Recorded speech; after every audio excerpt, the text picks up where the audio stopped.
Alright guys, so there's a lot of things happening around Andrew Tate. He just dropped the interview with Tucker Carlson, and this is going to be the full interview at length. You can watch it on this video, because this interview was absolutely insane. But yeah guys, leave a like on the video and subscribe with notifications if you haven't already, and so you don't miss any updates. But yeah, just take a look at this insanity. So what are you charged with?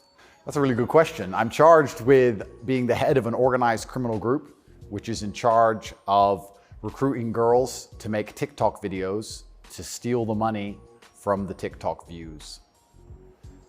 Recruiting girls to make TikTok videos and stealing the money. So it's really a financial crime? It looks that way, and it's very interesting because the girls who they've identified to add to the file are saying that we're not victims of anything and this isn't true.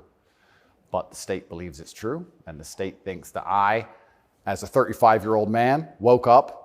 I was already extremely financially successful. I was already a father. I was already very well known. I had no financial motivation. I have no criminal record. It's not my personality profile, but I woke up at the age of 35 and decided to make girls do TikTok to enrich myself with the pennies that I would earn from TikTok views. So in the United States, I think the belief is that you were charged with human trafficking. Yeah, that's human trafficking, because what you do is you force a girl to work against her will for financial gain. That's human trafficking. And their justification for this is that girls do TikTok. Some girls I know who they found who say they're not victims have TikTok accounts. How do you force someone to do TikTok videos?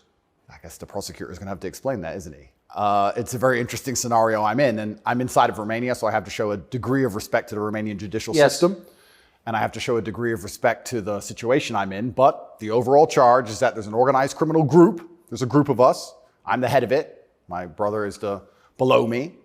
And we use the lover boy method to convince women to do TikTok videos to make money so that we can steal the TikTok money.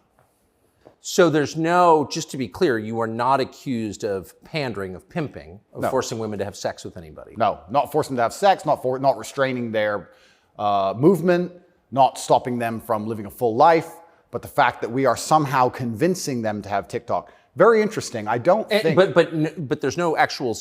I'm asking you this because I do think it's a widespread belief that you were accused of pimping. Yeah, no, that's nothing to do with any of this case. Absolutely nothing. And it's kind of scary because the crime in itself of human trafficking is a unique one because they can ignore the statement of the victim. So the girls have come forward and said, this is insane. You've just picked us because we're near Andrew and we're his friends. But the whole idea of the crime is they can say that she's brainwashed, right? She's under duress. So you can ignore her statement. State says she's a victim regardless of the fact that she says she's not a victim. So it's very interesting because the difference between sex and rape is consent, right? Right. But they remove all of that. They're like, nope, you're a victim. No matter what you say, we're deciding you're a victim. And they've chosen them. And of course, these girls do nothing pornographic. They've never had sex with anyone, nothing to do with that. So they've picked TikTok. So it's scary. Imagine you're a full-grown man anywhere in the world today. They can find two girls who have TikTok on their phone, which is every single female on the planet, and they can accuse you of forcing them to take the TikTok money. And even if the girls say they didn't do that, this isn't true, then you're still a human trafficker. But force, what does that consist of? Forcing someone to do something, are they accusing you of using violence or? No, they're accusing me, and this thing, they're accusing me of using the lover boy method, coercing them by being nice. And by the way, these charges presumably are public, so... They're public, and this is extremely serious, but if you actually analyze the overall case against me, they're saying that Andrew and his brother, by being nice men, convinced girls to have TikTok accounts and then take the money. And it's very interesting because inside of the entire case file, there's not a single financial transaction to us for money. What are the penalties? They're extremely severe, 5 to 10 years in jail. And I've already served, coming up now, 7 months in a form of jail. They can only hold So you are essentially incarcerated right now. Absolutely, I'm on house arrest, and that counts as jail. You can only be held 6 months without charge. I was initially picked up, thrown in a cell without charge, and I think the intention of the entire investigation at that point was to find the crime because they had very, very weak evidence. They contacted 2,000 people who know me or knew me. They tried very hard to convince some female somewhere to come forward and say something bad about me.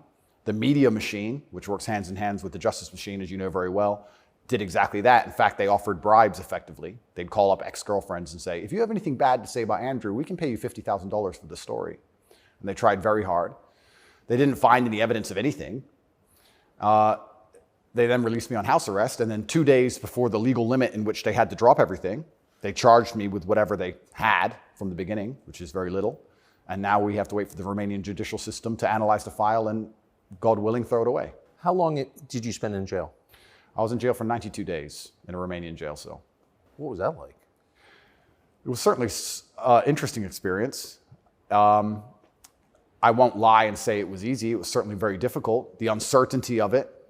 It's a very uncertain situation to be picked up on just before New Year's Eve and thrown in a cell without charge. And I'm asking different prison guards and different prisoners, how long am I going to be here? One prisoner was like, I've been here 2 years. I was like, have you been charged? He goes, yeah, but I haven't gone to court yet.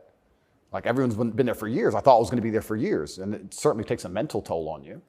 And I think jail is a different experience when you know you're innocent. There was a guy in there for murder. He's like, yeah, I murdered someone, I'm in jail. You can your soul and your mind can accept the punishment for a crime. But when you've actually done nothing wrong, I think jail is a lot harder. Did you know why you were there? Not initially.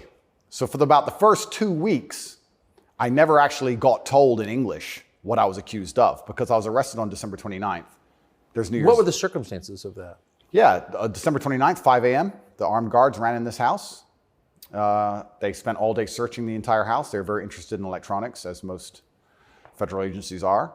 And then they took me that evening and said, we're going to go and put you in jail for 24 hours. And after 24 hours, you see a judge, and the judge will decide if you stay in jail. And the judge decided I should stay in jail. What did you do? I mean, who'd you call? I had a lawyer, and my lawyer came and he said, we need to analyze the case file. We need to see what they have against you. You're being accused of human trafficking. I was like, human trafficking? That's insane. Who? When? What?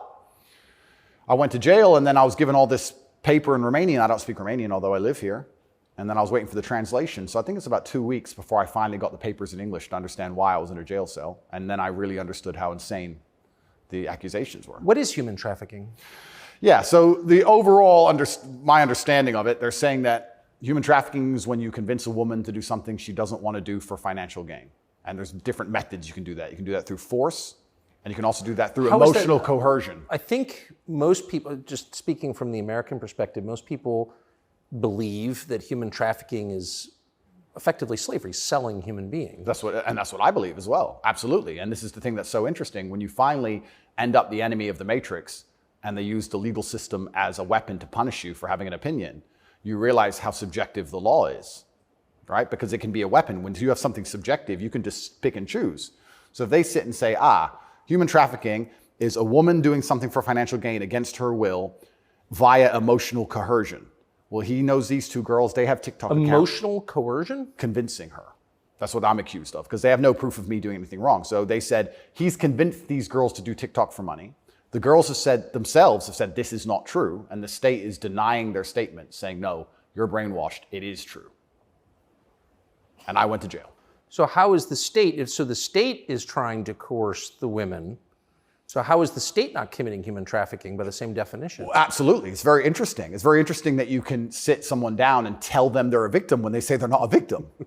You're a victim of being coerced, and we're going to try to coerce you into conceding you were coerced. Exactly, it's a very interesting scenario. And okay. Yeah, and it's a very interesting scenario, and it's up until this point, no judge has looked at the evidence of the case. So up until this point, I've been to court a bunch of times. But the only reason I was in court was to discuss my preventative detention. So under Romanian law, if you being free can impede the investigation, you should stay in jail.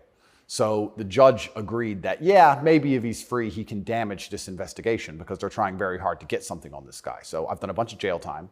And now it just begins. The judge is going to look at the case. And like I said, God willing, I still have enough faith in the Romanian judicial system that she's going to look at this and go, this is not a crime.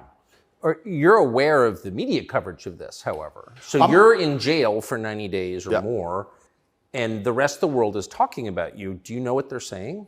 They're saying very heinous things, and I would hate to come across as a conspiracy theorist, Tucker, but I kind of have a feeling that this might be something to do with my influence and an attempt to slander my name. Perhaps I'm crazy.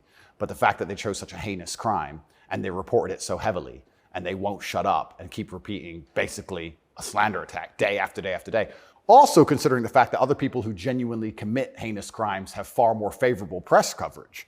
I don't want you to think I'm a conspiracy theorist. Please, Tucker, I would hate for you to come here and call me crazy. Yeah. But something very strange about it, and I think What, when Jeffrey Epstein's friends call you immoral? Yeah. The goal of it is certainly to slander my name, and I like to see it as a litmus test. I like to see it as an intelligence test. Anybody who wakes up and looks at me and goes, he's a human trafficker because of TikTok, they're fully gone. So, but from the West, just to defend the average news consumer in the West. Sure. Andrew Tate, kind of an outlaw. Yep. Lives in some palace in Romania, wherever that is. Yep. And Romania sounds like the kind of place where human trafficking is like the main industry. A lot of it happens here. That's what's so crazy about it, right? What's so crazy is if they really wanted to find a human trafficker, I think they could probably do it quite easily. But they managed to get me. That's certainly the perception. But it's one of those charges that kind of sells itself. Oh, absolutely. And it doesn't matter if you're found guilty or not, right? You're a human trafficker forever. And but I do think that public consciousness is changing. I think with things like there's been some very large court cases recently involving some very famous people in which women were caught lying, trying to slander men's names for rape and these kinds of things. And I don't think people believe it anymore. But that scares me to a degree, because I think that the typical weapon, the standardized playbook, is now failing, and I don't know what the new playbook's going to be. It's almost like better the devil you know. That you're too famous, you're too successful, we don't like you. Call him a rapist or a human trafficker, put him all over the news, slander his name, try and wreck his life. Now that nobody believes it, what's the next move? What are they going to try next? Wouldn't it just have been easier to commit like a massive financial crime and defraud people of billions, come up with like a fake cryptocurrency, call it like, I don't know, FTX, or just give a name to it. Yep, something random. Steal billions and get your parents involved and buy a bunch of real estate in the Bahamas, and then like you'd be sort of a hero, right? Oh, absolutely. And I would have certainly made a lot more money than TikTok, because I don't think TikTok even pays you for views. And if it certainly does, I never got a single transaction from it. So it's a very interesting scenario. But if I was accused of a financial crime, my name would not be slandered. So no, of course. Well, of course not. You have the presumption of innocence. So just back to the jail thing. So you're in with your brother. At the beginning, I was not, but towards the end, I was. Yeah. What did you do all day? It's a good question. I looked at the wall, stared at the wall, smoked cigarettes, lots of push-ups, read the Quran. You smoked cigarettes, did push-ups, and read the Quran. Basically, yes, and certainly had some introspective moments. Tried my best to get out, tried my best to via my small phone calls, understand what's happening in the outside world.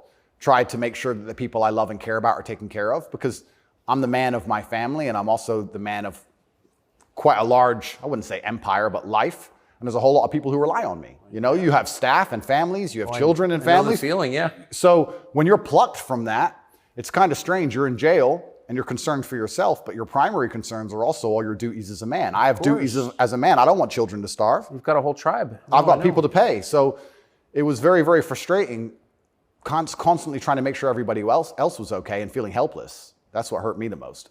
I was trying to make sure everybody I love and care about was fine, and I wasn't as powerful as I should have been. And that was very upsetting. And especially if they were going to keep me there for years, I was having serious concerns about how I can feed the people I love. Did you ever come to the edge at all?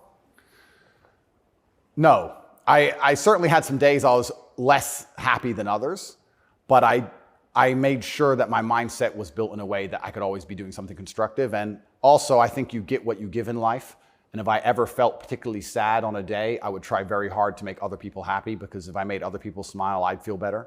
So even the dinner ladies or the prison guards, I'd try very hard just to make people smile. I know it sounds silly. Some of the prison guards were more open than others, but there was a couple prison guards who were ice cold, who didn't want to say a word to me, and were like, "Hey, bro, your hair looks amazing," and he just stare at me like he wants. Shut up. But I just try my best to cheer people up, to cheer myself up, and as a man, all you can do is just find the resolve to continue doing the best you can in the current circumstance. So, what were the other prisoners like? I don't want to insult Romania in any way, and I love this country, and I chose to live here. But if I had to describe it for the people, for an American audience to understand, I don't think Romania and a lot of these countries have the same kind of mental health setup or the mental health support that a lot of Western nations have. So you end up in jail. So I think there was a lot of mental health problems inside the jail. So it was very similar. It wasn't just a jail. There was also a lot of mental health problems in there, which adds a new complexity and a new dimension to the suffering. because there's just random screaming and there's suicide and it's certainly not a very nice place to be. Oh, so it's horrifying. Yeah, I don't want to go back. You hear the phrase Romanian prison and it sounds tough, so it was what you would imagine. It is, and when this process is over, there's a lot more I will say, but I will say the staff were very nice to me, and I want to make this clear. I want to make it very clear that all the staff in the jail were very professional and very nice to me. I would almost say that they believed I was innocent and they understood that I didn't belong there. There was a semi-apologetic vibe to the way I was treated by the guards, if that makes sense. Yes. They understood very well.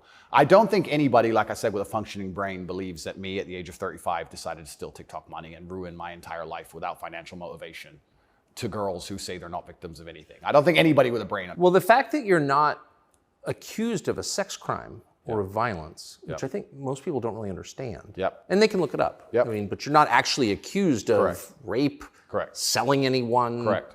pimping. Correct. Okay. That right there raises a lot of questions. Well, yeah, and this is the thing that's so interesting because I'm accused of using a method of human trafficking called the lover boy method. So how that would traditionally work is a man would meet a girl, become her boyfriend, take her to another country, turn her into a prostitute, say I love you, like pimping. Of course. But they're saying, because all my conversations with these girls are very nice, they're saying that I use the lover boy method to convince them to do TikTok. And once again, I never made a penny from TikTok, and I have no interest in girls' TikTok's accounts, and I've never made any money from TikTok in my life. So that raises the question. So that right there, I think, I mean, we can let people assess. I'm not, an expert on the Romanian legal code, but that's kind of not the impression that most people have. Okay? And that's the media, who have made that the media have tried very hard to do that. And if I had to estimate, I think that the overall intention was just to throw me in a cell, use the media machine to drum up something real. I think that's what the goal was. So, but what's and I believe that. It seems, obviously. Yeah. One thing, I've never been to Romania before, and one thing I'm struck by is the American presence here. Oh, it's massive. Fully understand that. So there are 3 NATO bases here now. They're bustling because of the war in Ukraine. Yep. One's on the Black Sea, Yep. right below Crimea. So this is strategically important, this country, to NATO. Absolutely. And so this is a lot less far away than I realized. It's much more American influenced. Oh, absolutely. Do you think that played a role? Yeah, well, I think, and I don't want to get this incorrect, I think it's the 2nd or 3rd biggest U.S. embassy in the world. The U.S. embassy here looks like a prison. It's huge. They've got a huge embassy here. And even during Ceausescu, during the communism days, Romania was an ally of the West, even during communism. Yes. So, yes. Ceausescu came to New York. Yes, that's right, yeah. So Romania and America have been very good friends for a very long time. I have to be careful what I say, but it's certainly very interesting what's happened to me. The American embassy were not particularly helpful, let's put it that way. They weren't very interested in me being locked up without charge. They didn't seem very interested in getting me out. But you're an American citizen. Absolutely. And so you're an American passport holder. correct. So I think the average American believes, perhaps falsely, that if you are accused of a crime in a foreign country, particularly a less developed country like Romania, you go to the U.S. Embassy and someone takes an interest in your case just to make sure that your treatment falls within, accepted standards of justice. Yeah, they came to see me, but when I was asking them what they can actually do about all of this, they weren't particularly helpful. I don't want to peddle conspiracy theories, and I've heard a lot of information, etc. But I wouldn't say they sanctioned it. I don't know if they had to sanction it, but they weren't particularly interested in getting me out. But at least they came to see me more than once. I mean, they kind of pretended to care. The UK embassy didn't even pretend to care. The UK embassy was, I really think they enjoyed it. They didn't. And you're a British subject as well? Correct. And this is the kind of thing, and I want to say this here, that's kind of frustrating for me because Romania is my home now for 7 years, but I'm half British, half American originally. And when something like this happens to you, you have this longing for home. You kind of want to go home. When you end up in a jail in a country where, even though you've lived for a long time, you don't speak the language, you don't understand the legal system, going to court in a foreign language is far more intimidating than in your own language. I can imagine. You don't have a clue what's being said. You don't understand how anything works. And then you kind of have this longing for home, but I feel like my home countries hate me, and they hate me because of my message, which I believe to be a positive message. So you kind of have this strange feeling of homelessness, because it's like, well, if I go to the UK, I believe they're going to attack me the same. If I go to America, I believe they're going to attack me the same. So where do you go? It's kind of scary. Where do you go? It's a good question. We're going to have to see. How did you wind up here? I moved to Romania. I came to visit a long time ago. Before anybody ever visited Romania, I came to visit and I genuinely fell in love with the place. It truly is a fantastic country. I love nature, as amazing nature. It's a very safe place. It has this reputation of being dangerous. It's not dangerous. It's very safe. The people are very good. The people are very conservative traditionally. It's almost like America was 20, 30 years ago. It's gorgeous. They have a bunch of nice restaurants and plenty of things to do, and I've never had a problem here in any way. Never had any issue with the law or with the other side, criminals, nothing, until this came out of nowhere. So it's been very strange. So what is it about your message, do you think, that infuriates certain people? Well, my message is traditional masculinity. My message is to stand up and say what you mean and mean what you say. And even going to the gym nowadays is an act of defiance, because when you have a man who's built with any degree of principle, you say no to things. And I think if I have to analyze my message and why I'm so disliked by the people who dislike me, it's not the things I'm saying, it's the fact that if you adhere to my principles and you adhere to the things I say, you end up being the kind of person who will resist certain ideas. You say no. What kind of man never says no? Name a man who never says no. Men say no, right? Men wake up and say, no, I don't think that should be done this way. No, my children will not be taught that. It's no. the father's primary job. Absolutely. So when you say to men, listen, you're allowed to have an opinion. You're allowed to have standards. You're allowed to have boundaries and barriers. You're allowed to get up and become important and work hard and try hard and become the kind of man who can't be controlled. Then you're seen as an enemy. And especially with the massive influence I've gained, I think they look at me and go, he's helping men resist the slave programming. We don't need him around. We need to empty their brains so we can inject the slave programming and convince men to be eunuchs. Because once you're eunuched, then you're not a threat. I think I buy that. Because your message, I'm not the world's expert on your message, but I've seen a lot of it, and it's not explicitly political, actually. No, it's not political at all. And their original attack before this Matrix attack is they weaponized virtue, which is what they usually do. There's no genuine virtue inside of these people. They weaponize virtue. They find a virtue, and they turn it into a bullet, and they shoot at you. I'm sure you know very well. Yeah, I've heard. Yeah. I was a misogynist for the longest time just for saying that men should have standards. If you tell a man he can have standards in a relationship in any way, you're a misogynist. It's actually very interesting because what does that mean to have standards in a relationship? But this is the thing that's so interesting about it, because they've gendered the argument when I never did. I said as a man, you shouldn't have a girlfriend who is a liar and a cheater, and you also shouldn't have male friends who are liars and cheaters. You shouldn't be around dishonest people, yes, male or female. Amen. And Amen. they gendered it and said, he's a misogynist. He's saying that men should only act this way with women, etc. I said that men should have standards, and you should have protocols that you're prepared to accept, and you should have hard parameters. And if a woman doesn't want to adhere to those parameters, that's her decision, and it's her prerogative, but you don't have to stay with her. Why should you? What's wrong with that? Well, that's teaching men to say no. They don't want men to say no. So are you arguing that it's better to be with a virtuous woman? I think so, yes. I know that's crazy. No, I'm serious. I mean, that seems I like am, Tucker. I don't want to. That seems like good advice. I don't want to come across as extreme. But yes, I am. And what's actually funny is I really believe most of the things I'm saying were accepted by absolutely everybody 15 years ago, 10 years ago. And now it's public enemy number one. And it's because of the mass influence I have. At one point, I became the most Googled man on earth. At one point. And it's a scary situation I'm in. But if you're arguing that it's really important for a man to find a good woman, a decent woman, an honest woman, that's the truest thing that's ever been said. I Absolutely. mean, that's the most important thing any man can do. I mean, I can just tell you firsthand. Oh, thank you very much. Married 32 years, that's the most important thing. And you think saying that angered people? Absolutely, because I'm arguing the only way to do that is via masculine excellence. I'm saying in the world we live in today, it's hyper-competitive. And if you want to be the kind of man that has the choice of women to choose a good one, you need to be an excellent man. It's no longer acceptable for you to just be an average Joe or below average. You have to get up and you have to work hard and you have to be smart and interesting and you have to be charismatic and make some money and be in good shape and you have to try very hard. And unfortunately for them, if you follow that path as a man and you become successful in those realms, you end up being the kind of person who resists enslavement. You become the kind of person who wakes up and says, no, I don't believe in that. That doesn't make sense to me. I can't imagine a better message than that. If you want a good society. So then you have to argue and sit and say, do these people want a happy, functioning society or do they want something else? What do you think? I think that I would never kill myself. And I also... Just throwing that out there? And I also think that when you When you want to conquer a society, you kill the military-age males. That's what you do. That's the first thing they've ever done. They walk in and all the men have to have their throats cut. They can't perhaps do that, but they can certainly cut your balls off. And then you can't resist.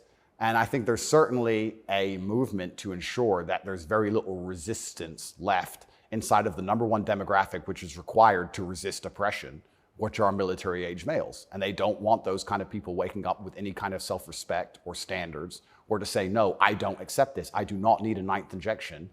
They don't want that. They want you to sit and say, I don't need it, but the news said so, so oh well. So in the one interview that you and I did, you had a line that I've been thinking about ever since. I thought it was so interesting. I never thought of it before. You said that a lot of people went along with the vax, and that you didn't judge them because facts change. But now that we know that a lot of what we were told was wrong and some of it was a lie, it is a requirement of your own dignity, of your own self-respect to say so. Completely. And people should apologize. I really do believe. And I have nothing against the people who fell for the propaganda, fell for the programming, and took the vaccine. Yes, I agree. Fine. But you should wake up and say, I was fooled. I've learned my lesson. I will not be fooled again.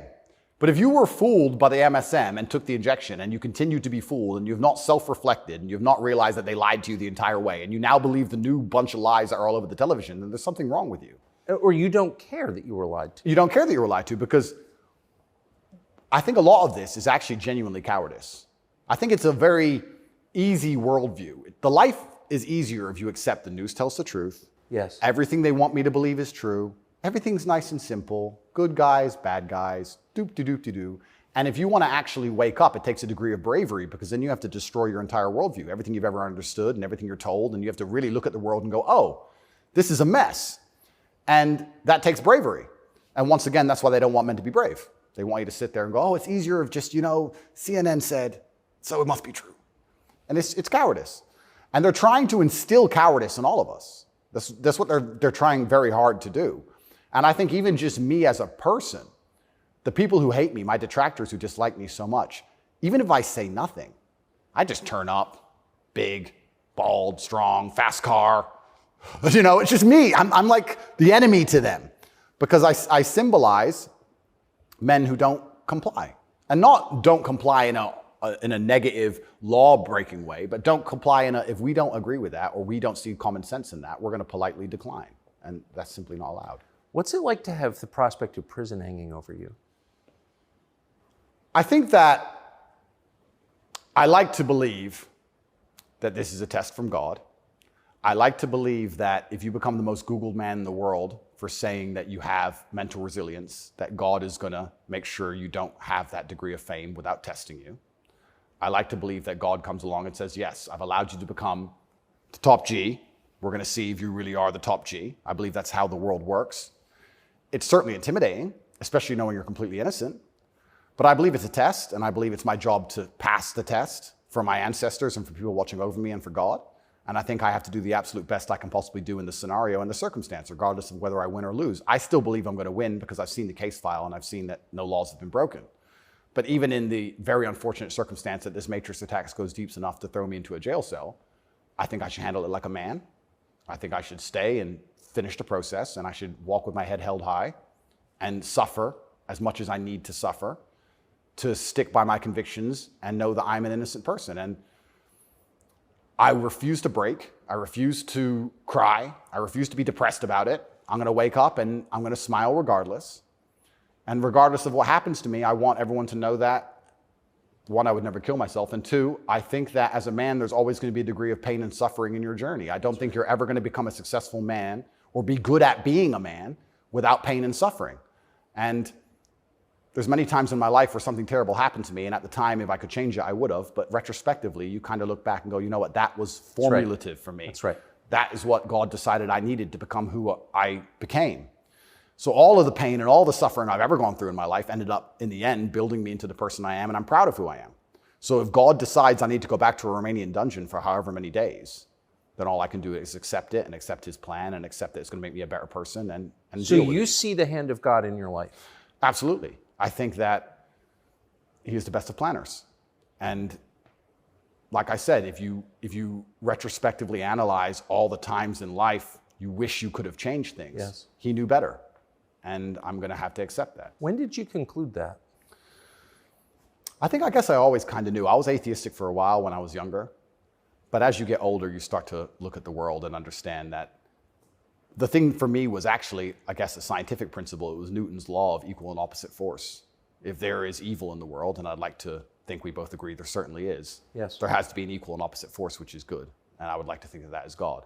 Even the idea of God as a notion, even just as a concept, if that idea of God resists evil, then God is real. If you have two islands, you have two people, let's say a ship crashes, and you have two people who swim to two different islands, and one island they're atheists, savages, and they rip you apart, and the other island you get there and they believe in God and they believe they're not allowed to kill you. Even just their idea of God saved your life. So I think even just the concept of God in and of itself, if enough people believe and it makes them do good, then God must be true, and that's the equal and opposite force to the evil of the world. And this is how I view it. So I don't see how anybody with a conscience cannot believe in God anymore. That's such a profoundly different worldview from the one that we're presented with, I think. Yeah. Do you think that's maybe the division in the West between people who see those forces at work and those who don't? I think the West is actually split between people who think and people who don't think at all. I think the people, there's no such thing as these two opposing worldviews. I think people believe there's worldview A and worldview B. I disagree with that. I think there's worldview A, the good guys, which are primarily people who do believe in God, do have parameters, do believe in standards, do believe in self-respect, do know how to say no. And there's worldview B, which changes day by day, based on what they're told, which means they have no real worldview at all. They just repeat. And they have no standards and they have no parameters. There's nothing you can tell them that will make them wake up and go, that's wrong, because they have no inherent morality. So you can literally, you can say bestiality is accepted and encouraged now. It's good for you for climate change. And they'll sit there and go, oh, for climate change, oh, well, off we go. And they'll just do it. So I think you have a camp of people who think, and you have a camp of people who repeat. And I don't think there's actually the opposing side to the good, I don't think function as a thinking populace at all. I think they simply repeat.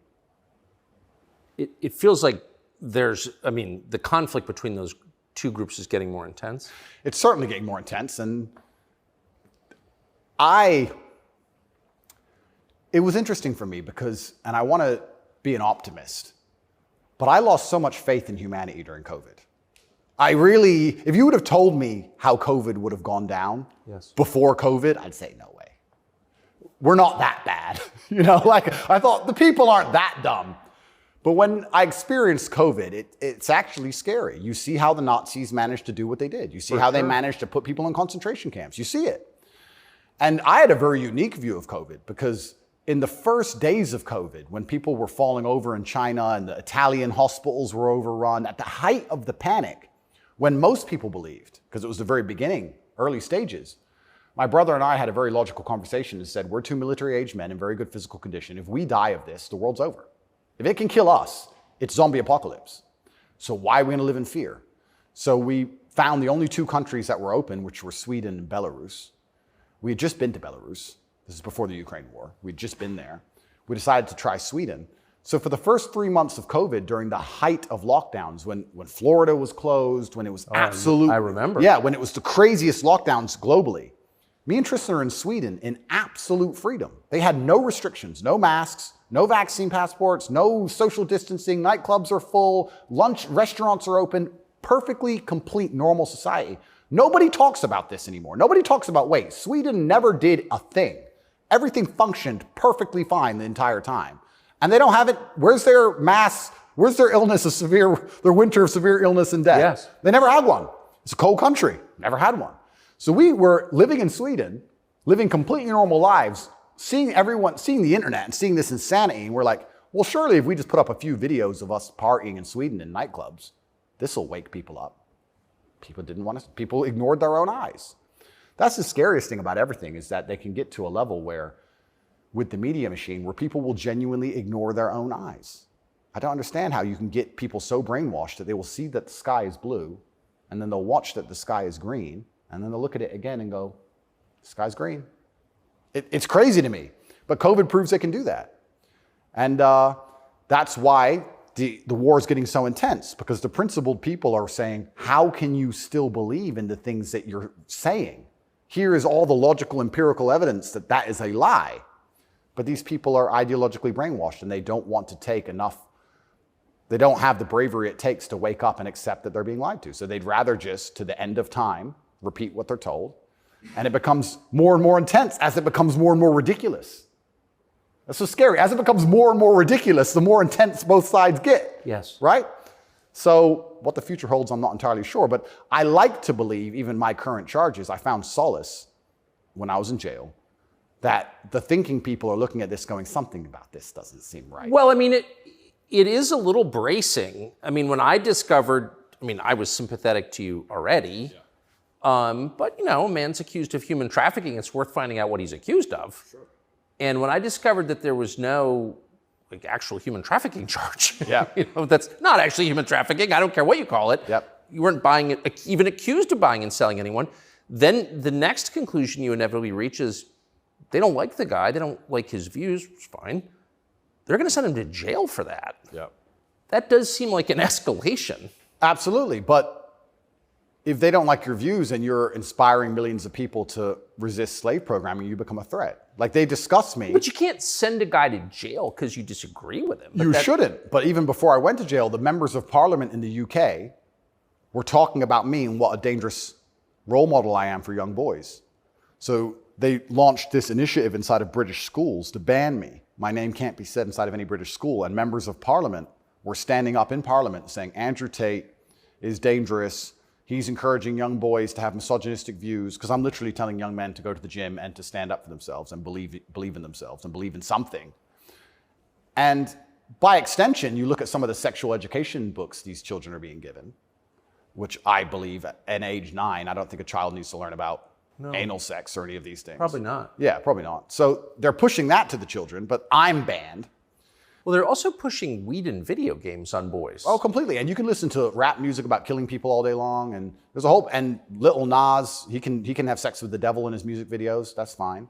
But I'm dangerous for saying go to the gym. And once I realized what was scary to me is, I said this to my brother. I said, once the parliament's discussing you, you're basically considered a national security threat at this point. You're a threat to national security at that level. And then all bets are off. Right? What about the UK? So the UK has become more authoritarian than anywhere in the Persian Gulf. Correct. How did that happen? Yeah, and it's, like I said, it's very interesting because people still, the people on Camp B who don't think, a lot of them believe that the law is fair. I've had people say to me, oh yeah, what they're doing to you is garbage. You need a lawyer. So yeah, I do need a lawyer, and I do have a lawyer. Thank you. But it's not that simple, unfortunately. You know, the law is very subjective. And if they want to attack you with it, they're going to do a very good job of attacking you with it. And that's what the UK does. The UK have these laws which are extremely subjective, and they can use it as a weapon to basically silence anyone they decide. But or why? hurt anyone they decide. England is the birthplace of free speech, Completely. Of habeas corpus, of kind of framework of liberal democracy that we thought we believed in. Yep. And now it's a country where people are arrested for praying. Well, what happened? Good question. And there's a saying that I heard, and I don't know who said it, but he said that a sick country adopts laws like a dying man will try medicine. And I think that the UK is failing in real time. If you look at it in any metric, whether it's living standards, whether it's crime rate, any metric you can measure the success of a country by, it's fallen off the cliff. It's becoming more and more expensive to live there. The education system's gone down the pan. London is the stabbing capital of the world. You're not safe to leave your house. So their answer to this is just more and more and more laws. And unfortunately, as they do that, they're not even intelligent enough to actually attack the people who are doing genuinely bad to the world. They just make more and more authoritarian laws, and they end up using them to attack the people that the government doesn't like. And I ended up being one of them. And I think Europe in general has problems. If you look at France as we speak, I think it's on fire, isn't it? Most of it? It is. Yeah. So they have issues, and their answer, what's a government's solution to anything? Law. What can a government do? No matter what. But they're not laws that are aimed at fixing the problem that's right in front of them. No, they're laws aimed at fixing the person who's talking about the problems. So why don't you get rid of the guy who tells everybody? Isn't that easier? Tucker? Why fix any of this? If we just shut him up, they won't know. No, but that's like responding to a heat wave by breaking your thermometer. Completely right. That's the plan. It's insane. Plan one is to break the thermometer. We might deal with the heat wave a bit later. But get air conditioning. No, let's break the thermometer. For now, there's too many people talking about the heat wave. So let's just break that. And then later on, maybe when we have time, we'll do something about the actual issue. It does seem like a lot of this is an effort not to talk about the real thing in Europe anyway, which is migration. Yeah. And the UK, formerly known as England, and France have both been completely changed by people from other countries. Yep. And who I'm sure have added good things too. I mean, I'm not, you know, but they've changed them, and in general, they're not better countries. And like, why can't anyone admit that? But this is what's really interesting to me about what's happening, because we're talking about masculinity and men who say no and men who stand up. But there has to be balance, right? Yeah. Everywhere in the world, there has to be power balances. If there's not a balance in power, there's going to be a vacuum, and that's going to be filled. If you neuter the native population of men, if you destroy their mentality to resist, if you tell them that every single thing about them masculine is wrong, and you basically feminize and eunuchate them, turn them into eunuchs, and then you import high testosterone men from the third world who don't believe any of this garbage, who grew up in a society where they understand the only way to succeed is to be a fearsome predator to a degree. What do you think is going to happen? Like, who's supposed to protect the sanctity of these nations and these settlements and these towns and villages? The police? No. In general, I would argue that it's the masculine essence that can be detected by the people who arrive. I guarantee if you were to put a bunch of these migrants in Sarajevo or Moscow, they behave themselves. Oh, but yeah. I have a feeling they just look around and go, not today. But when you neuter the native populace, then it's like, well, there's a power vacuum. And when there's a power vacuum, what do we expect to happen? So that's what are the French going to do about it? What's your average Englishman going to do about it? Nothing. And that's the thing. And that makes you wonder, is this purposeful? Like, why these two actions of neutering the native populace and importing these high testosterone third worlders are so at odds with each other. Is this purposeful? I'm not sure, but has anyone considered this? So yeah, it's interesting because you talk about these are huge and intentional trends, and I mean they're historically transformative trends. They're a big deal. And so they're probably not happening by accident, right? There's got to be some intent. How could there not be? That's right. And how do they expect all of this to end? And this is exactly what's happening with migration. The problem with migration specifically is that there's no native masculine populace to enforce any degree of culture or boundary or parameter. And like I said, I would argue the point, and I've been to Sarajevo and I've been to Moscow, I've been to these places, and I've seen there's a whole bunch of migration and everybody seems to just behave a little bit differently. And I think that's because people understand. That men live here? That men live here. Yeah. If you turn up in someone's house and their house is pristine, you're probably going to take your cup and you're going to go put it in the kitchen. But if you turn up in somebody's house and it's a fucking mess, and nobody respects the house and nobody cares, and the man is drugged out of his mind, half asleep on the couch, what are you going to do with your cup? You're going to leave it there. You don't give a shit. If you turn up to the Western world and look at it, then you're going to hit on his wife. Absolutely. So what do we expect to happen in these scenarios, right? And it is purposeful, and it is scary that even me just telling men to go to the gym is seen as an act of defiance to the point where I have to be punished. I must go to jail. I must be silenced. The thermometer must be broken. If at the end of all of this, no matter what happens, do you plan to stay in Romania? I love Romania. I love this country. And if I am found not guilty, I will stay in Romania, yeah. I will still stay here. I don't believe in running away. I also believe, and perhaps this is... Yeah, I didn't even want to ask you that because you've got a legal case pending, but I mean, presumably you're rich enough to run away when you haven't. Correct. I'm not going anywhere. I think if I was anywhere in the Western world, this would have happened to me. I don't think this is Romania's fault. Let's put it that way. I don't think this is Romania's fault. I think if I resided in Switzerland or France or Italy, the same thing would have happened. From knowing what I know. I think it was going to happen to me regardless. And I think I do have a large amount of sympathy, especially amongst the Romanian population. I get thousands of messages a day from Romanians apologizing to me. Yeah. I think the people here actually like me. My waiter at lunch yesterday is one of them. He wanted you to know, yeah. Oh, amazing. This is what I mean. Everyone understands what's happening. My problem is not with Romania. I don't hold any personal grudges against Romania. I think that this Matrix attack was going to come to me. Basically. What is the Matrix? Good question. I guess some Americans call it the deep state, but I like to look at it in a more global way. When I say the Matrix, I think there are certain agendas which are being pushed. I think the media machine and the judicial systems of the world work together hand in hand. I think the goal is to control people's minds to a point where they don't discuss anything that's important. The reason I use the Matrix is because I've watched that movie a few times and it has so many similarities to the... Have you seen the movie? No. You've never seen the movie The Matrix? No, I don't watch any movie. Tucker. I don't want to talk about it on camera. No, I'm very dyslexic and it's hard for me to watch video. Got it. Honestly. Understood. But there's so many similarities, and the basic premise is that humans' minds are controlled and put inside of a false reality so that their body heat can be manifested for the machines.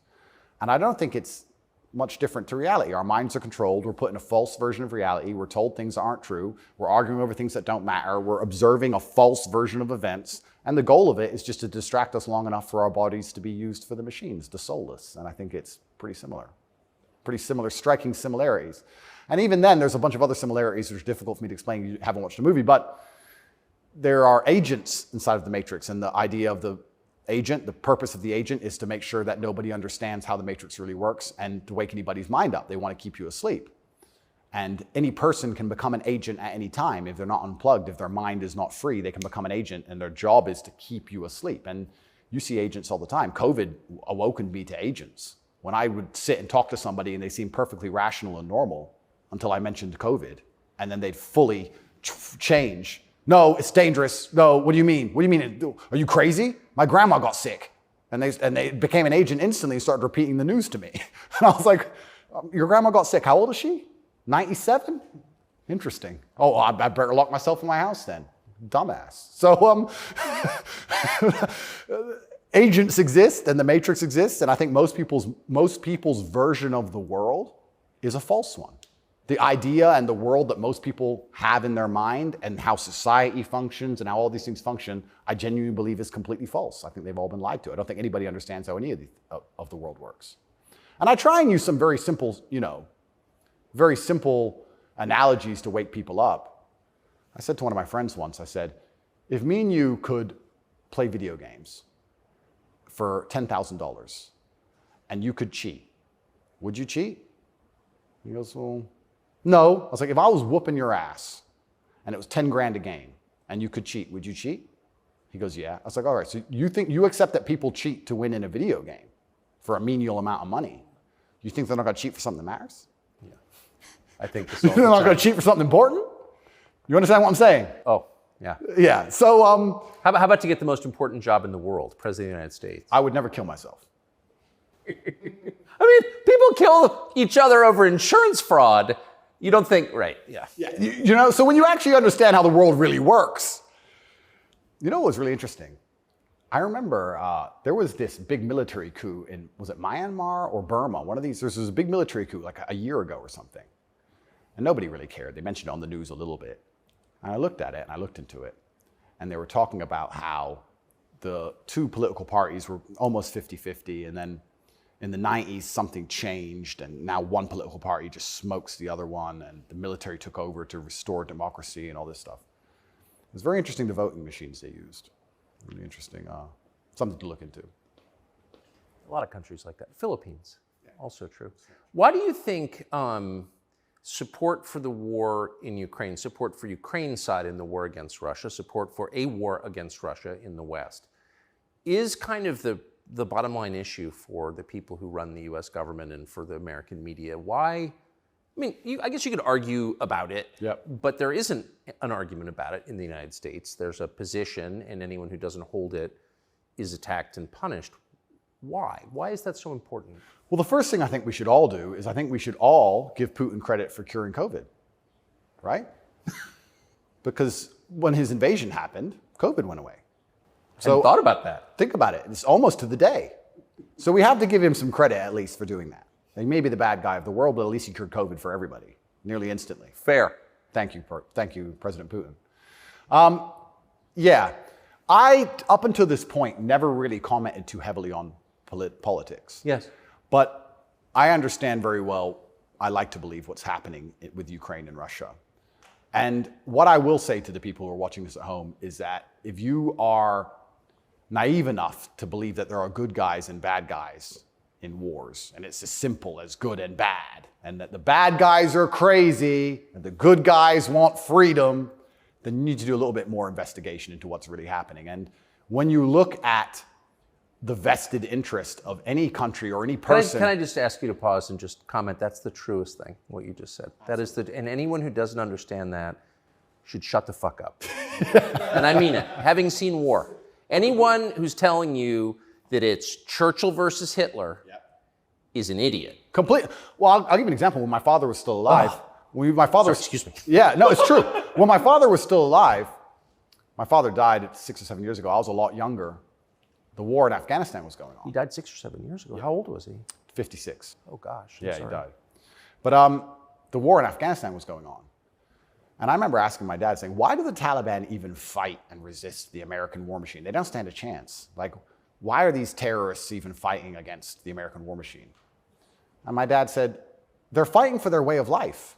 They want their wife, and they want their children, and they want their society and their language, and they don't want pride flags, and they don't want American bullshit, and they don't want to be told what to do. And they're fighting to be a culture and be a people which is independent in and of itself. Like, they're not the bad guys you think they are. They're people who are like, why are you here? What do you want? We don't agree with that. That's against our holy book. Fuck off. Right? So even there's no such thing as good and bad in any war. And people. Who was your father? My father was a chess master. He worked for the CIA when he was a linguist for the CIA, and then he was American. He was discharged, and for a story I won't tell, but he was a chess master, and it's very interesting. I encourage people to look at his Twitter. He still has Twitter at Tate Terrific, and everything he was talking about 11 years ago is so important now. 11 years ago, no one cared about. We had the Donbass in 2014. People cared. Yes. People cared a bit. But he predicted the future. You want to see how chess players can see the future? Read his Twitter. Everything from LGBTQ, why they need your kids because they can't have their own, to the war that's coming and how Europe's going to have an energy crisis, to the letter. It's all on his Twitter. It's amazing to read. It's like you could tell the future. 10 years ago, no one talked about any of this stuff.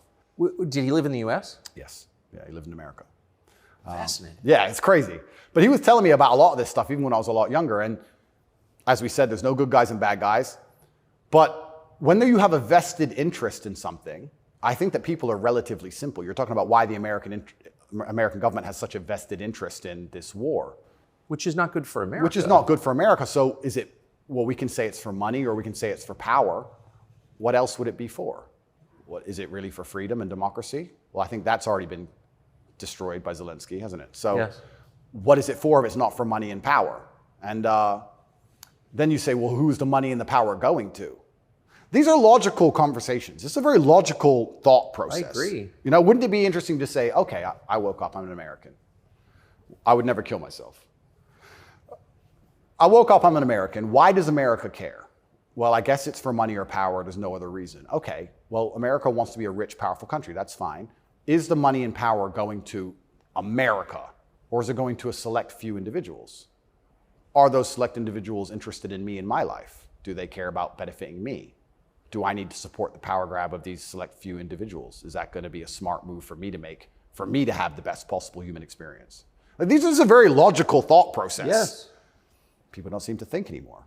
They believe that there's a good guy and there's a bad guy, and one team's completely good and one team's completely bad. One team's crazy. They often use the word crazy because to be completely bad, you have to be crazy, right? So you're crazy. He's crazy just for no reason. Reasonless. It's insanity. I don't know if you saw Lukashenko with the BBC. Did you ever see that interview? No. Oh, brother. Please watch it. The way he destroys the BBC. I thought I did the best job, but I take second place. Amazing. Amazing. But yeah, and you just have to be critically thinking. And then after you're critically thinking, you have to be brave enough. And this is the real pandemic of the world, is cowardice. You have to be brave enough to look around you and realize, everything was a trick. Everything was a lie. But why not be a coward? I mean, it's just a lot easier, right? Well, it used to be. This is the thing that's interesting. I would actually argue in the 1950s and 60s, if you were to agree with every single narrative and obey every single law and do exactly what you were supposed to do and pay your taxes, etc., you'd at least get a wife who respected you. You'd at least have children who could go to school without being indoctrinated to a degree. Yeah. You could have a nice house. You could have a pickup truck. You could have a pretty good life if you just followed the rules. Yes. I don't think that's true anymore. I think that if you are a man especially, and this is what I talk about masculine issues. If you're a man who was born and you decide to do exactly as you're told, you're going to end up depressed, in debt, working a job that you hate, with a wife who doesn't respect you, with kids who don't listen to you, in a house you don't own, until she leaves you, and then you contemplate suicide a while, and maybe you might find some purpose towards the end, enough to survive and pay your taxes, and then you're gone. I don't think a man who just follows the programming is going to find any happiness. But they don't care. Why would they? They have no interest in masculine happiness. This is another thing that's very interesting. They talk about men's mental health all the time, especially in the UK. I'm not sure about America, but in the UK, they have this big drive for men's mental health, saying that men commit more suicides. A lot more. Because it's hard to be a man. We commit more suicides, we're more depressed, we have all these mental health problems. I come along, I genuinely get thousands of emails a day saying I'm helping men's mental health, but no, you can't help it the way Andrew wants. You can't tell them to go to the gym and stand up for themselves and have pride. What kind of man is going to have a solid mentality and not have mental health issues if he has no pride? That's part of being a man. Part of being a man is proud of yourself. If you wake up and you're not proud of who you are and how you look and the things you say, how are you ever going to have a solid mentality? So when I teach things that genuinely help men's mental health, that's outlawed. No, you're not allowed to do that. Instead, you have to take our version, which is to pretend to care about men's mental health, but not give a shit. Give them a life they know they're not going to enjoy, pay taxes, and die. And men are the backbone. And medicate them. And medicate them. Medicate them long enough to keep working. The same way as we medicate farm animals. Just a bunch of injections. Yeah, just keep them alive long enough to get the milk. Milk's gone. Chop the head off. Boom. They need to put you in prison. They're trying. Yeah. I can see why. They're trying. And it's scary. A lot of people, but then what do? Do I just shut up? No. You don't think so? No, you can't shut up. I mean, because in the end, your self-respect, your dignity is the only thing. That's right. And this is what people don't understand. People say, Andrew, why are you fighting this war? And they don't understand that war is certain. You either fight war against injustice and you fight war against the things you know that are wrong and you feel good inside of yourself, or you accept the slave programming and fight a war with your own mind. You have to fight something. Yes. I can shut up and believe what I'm told in the news, but then why am I so unhappy all the time? Why am I depressed? Why does my life suck? Why does my woman ignore me? Why do my children not respect me? You're fighting a war, then you're fighting a war with your own mind. I'd rather have all of me on side and fight against what I know is genuinely evil. You can't escape the battle. The battle's here for all of us. So I've made my decision, and that's why I can't be quiet, because you just said I would lose my self-respect and I'd lose my dignity, and I don't think I can function that way as a man. And I don't think any man should be able to function without self-respect and dignity. The reason men died on the Titanic was for self-respect and dignity. They went into the icy cold water and died because they would feel honorless if they jumped on the boat and left the women to die. That's right. So when you have self-respect and dignity, you have a hard parameter and you'll do things which are deemed crazy or insane because you believe in them and you stick up for yourself. And that's why they don't want men to have self-respect and dignity. Rather be a free man in your grave. Absolutely. So I can't be quiet, and I'm going to say what I believe is true. And I genuinely believe I'm helping the world. I think that any young man who is a follower of mine, I will argue there's no influencer on the planet besides me who is genuinely benefiting their life. I know you're not big on the internet. I look at these other streamers and these other influencers. They play video games all day. They smoke weed on stream. They talk garbage. It's a bunch of drama back and forth like girls. I'm the only influencer or streamer who's genuinely talking about making money, because you need to have money to escape the matrix. It's very hard to resist enslavement when you have to pay the bills. Getting physically strong, because a strong body is a strong mind. Standing up for yourself. Self-motivation. All these things. I'm talking about genuinely positive things. Very few people are. And I think that is an extremely important message that needs to be told. And I'm not going to stop doing it because I know I'm genuinely helping the world. And they're going to try and punish me for it for the rest of my life. I think this is just beginning. And I think when I beat this case, which I believe I will beat, I think something else is going to come. And it's kind of scary because I am a little bit afraid and a little bit intimidated by the incompetence of my enemy, because their standardized playbook is now failing in real time. The standardized playbook is the media attack, the lie, and it's not working anymore.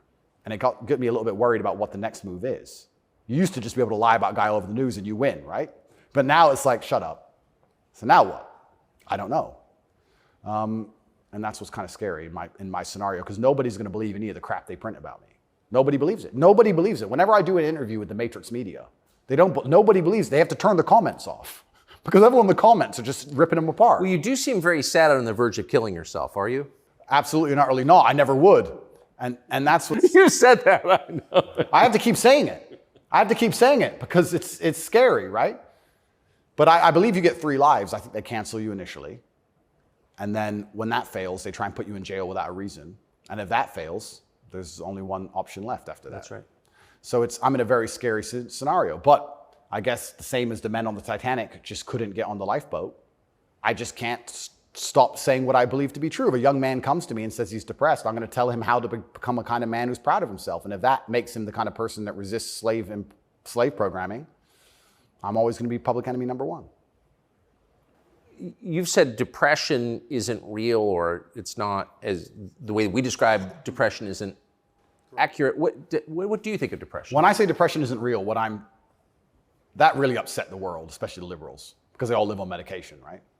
When I say depression isn't real, I'm saying that because I don't believe in things that can take away power from me. If I believed in depression, I would have been depressed in jail. But I can't be depressed if I don't believe in it. If you don't believe in ghosts, how can you be haunted? You have 2 people in a haunted house. One believes in ghosts, one doesn't. There's a knock in the night. One wakes up, calls an exorcist, is terrified, looks for a ghost. The other guy doesn't believe in ghosts. Knock in the night, goes back to sleep.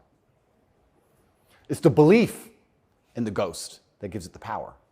If I don't believe in depression, I believe in feeling depressed. Sure, we're humans, we have emotions. Sometimes we feel depressed, sometimes we feel happy.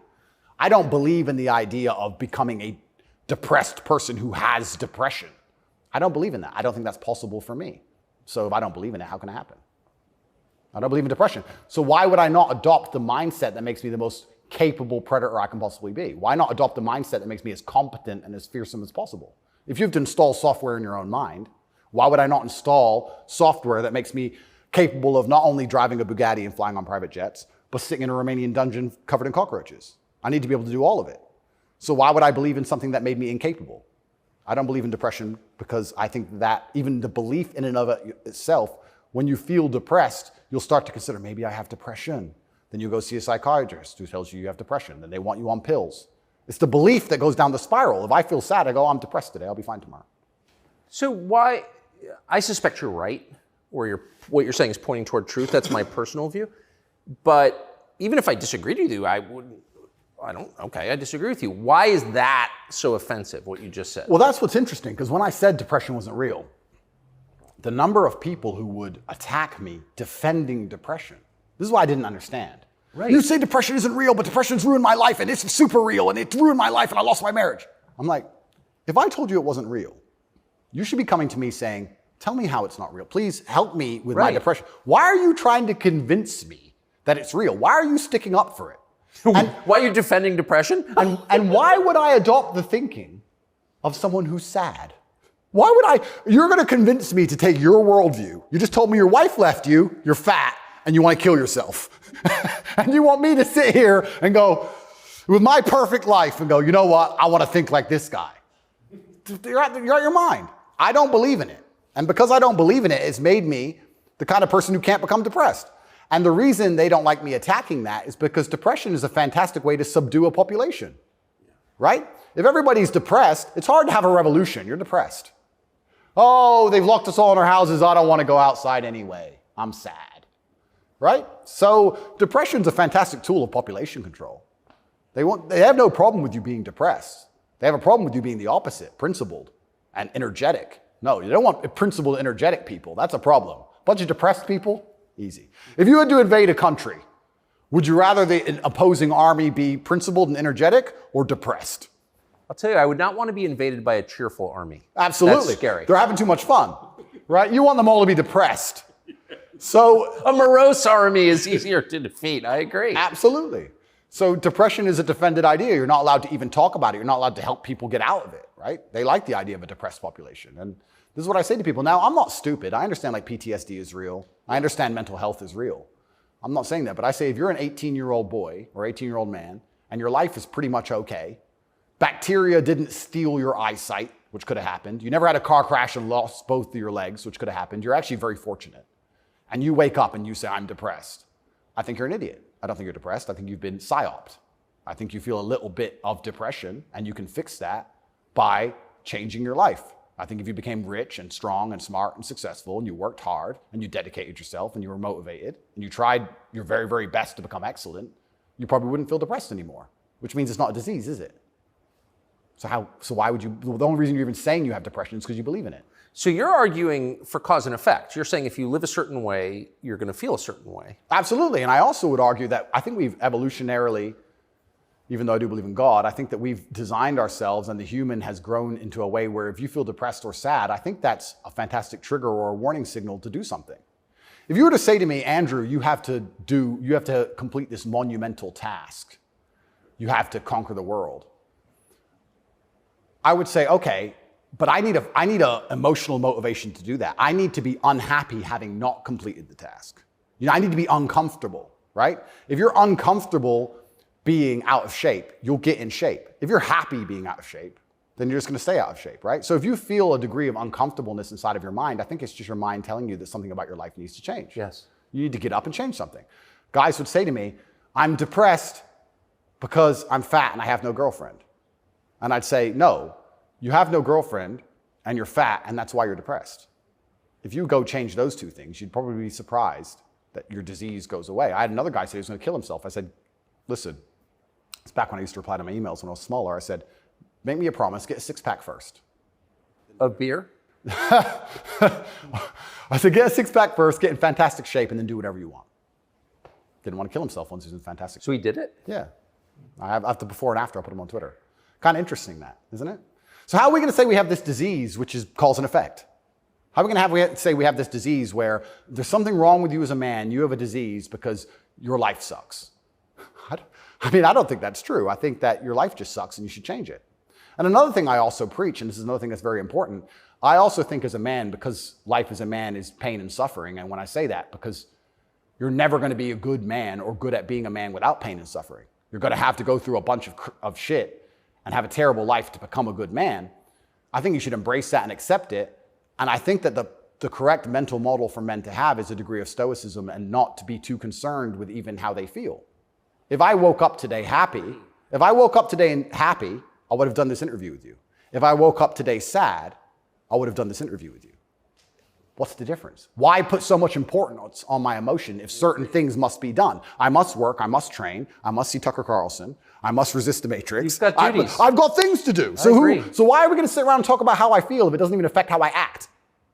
And as a man, it shouldn't, because there's too much to do. And the masculine world is hyper-competitive. This is another thing most people don't understand. Totally agree. It's hyper-competitive out here. All the women want a few men at the top. The Ferrari, you don't want a Ferrari to drive fast. You want a Ferrari because other men want a Ferrari and can't have one. It's hyper-competitive. So if you're competing against every other man for every dollar you make, every girl you see, the house you live in, the car you drive, the life you live, you're not going to be able to compete with the person who performs regardless of how they feel if you only compete when you feel like competing. Right? Because there's men like me out there who will be sad every day and outcompete you regardless. I don't care how I feel. I will still win. And that's the kind of mindset you need to adopt. So when a man comes... You've got a job to do. Stop whining. Go to work. Completely. Yeah, I agree. Completely. Yes. So when men say, but I feel sad. Who cares? The world doesn't care. All the men who are out here to destroy you and take your girl don't care. So why do you care? Like the person who should care least is you. You're the only person who wakes up every day who should have a genuine vested interest in improving your life. Nobody else wakes up and wants to improve your life, only you. So if nobody else cares about how you feel, why do you care? So my argument also for depression is, you're depressed, fine. Have you trained today? Well, that doesn't change what you should do with your life, depressed or not. And I don't say this because I'm an eternally happy person. I say this because I've experienced all ranges of human emotion. I was in a Romanian jail cell with cockroaches crawling all over me as I slept. I never missed a day of training. I wouldn't say I was particularly happy, but push-ups must be done.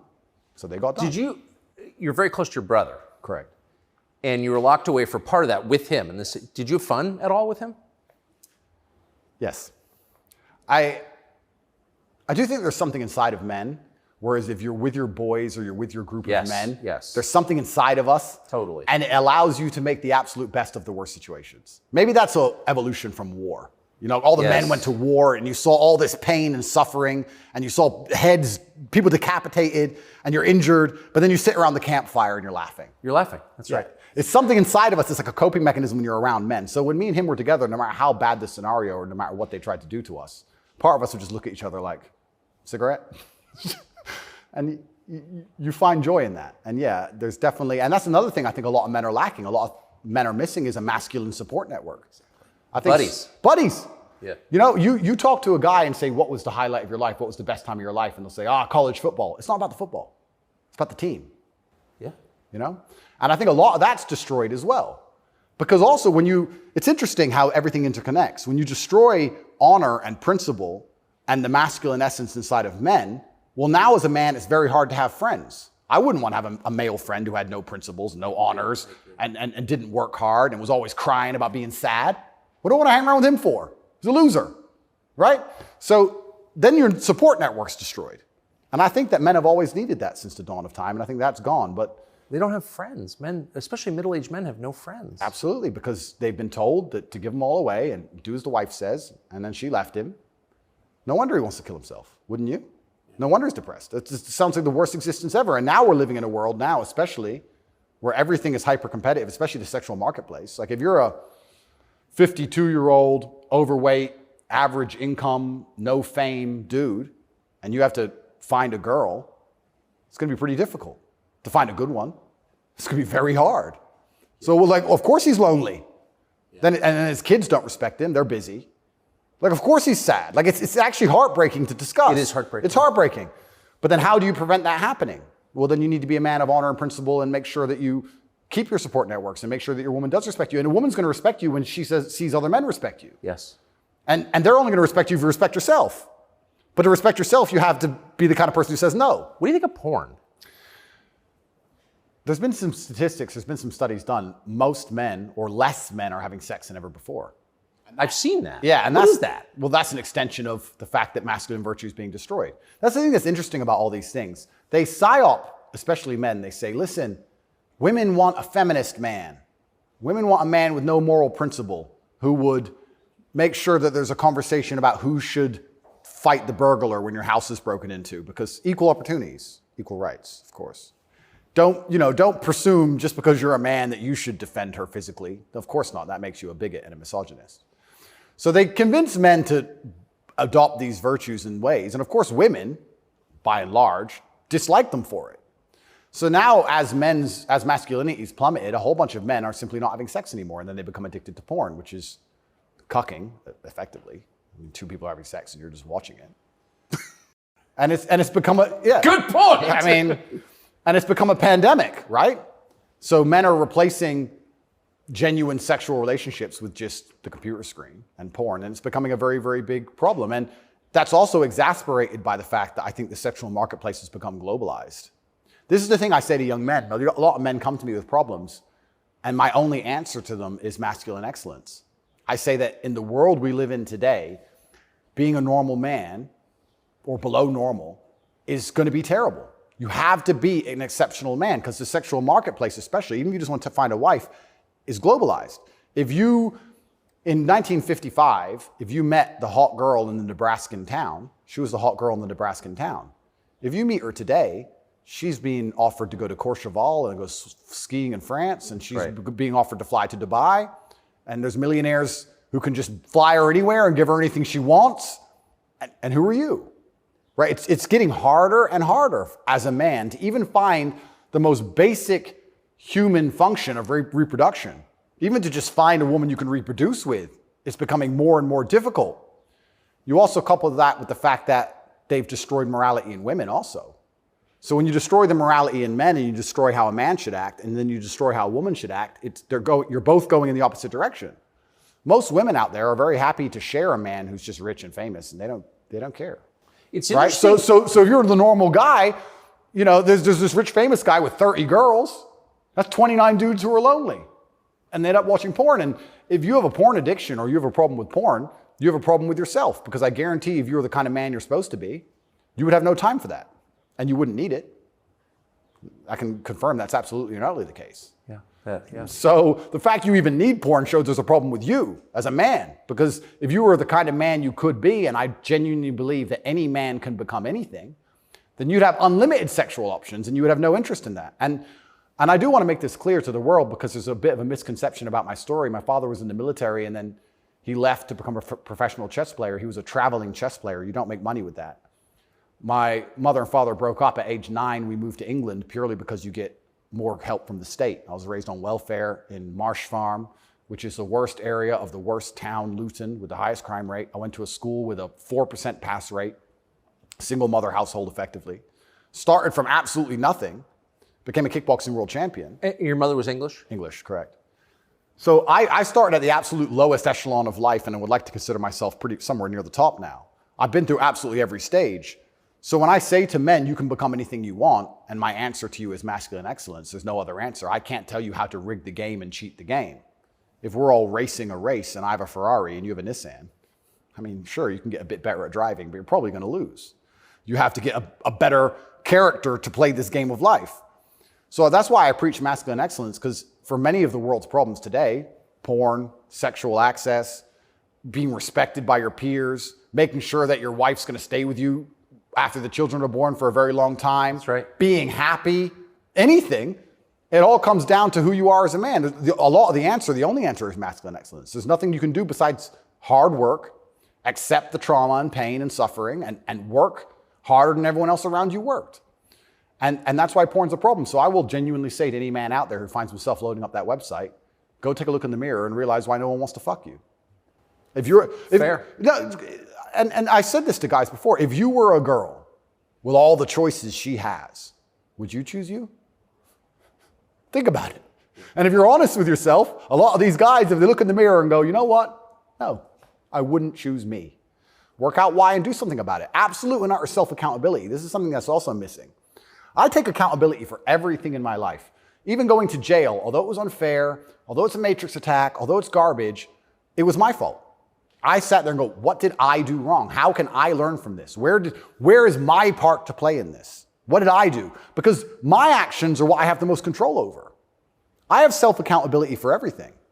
If a woman doesn't want to sleep with me, I don't sit and say, women are this way, society's that way. I just sit and say, okay, why? What can I change? So any man who's loading up porn needs to go have a long conversation in the mirror and realize that he's not desirable or as desirable as he should be or could be. I come from absolutely nothing. I'm mixed race. My father was black and my mother's white. So statistically, mixed race, single household, single mother household, bad area. I ticked every box to end up in jail. I ended up in jail for the wrong reasons. I guess you fulfilled your destiny. Can't escape statistics. I ticked every box to be a delinquent, and I refused to be one.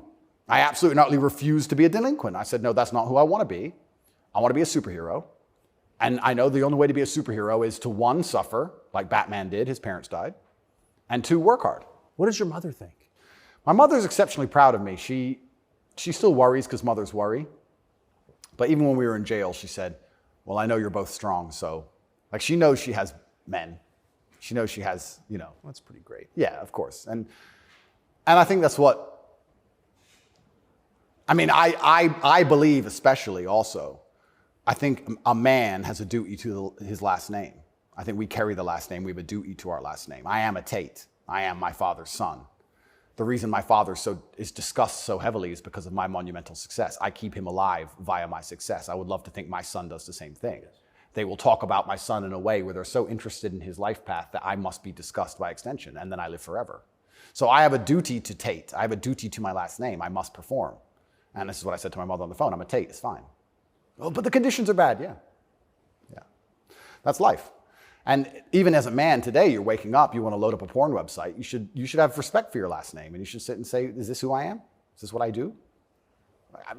A lot of this comes down to the things we discussed at the very beginning. Self-respect, honor, dignity. Well, you have no dignity?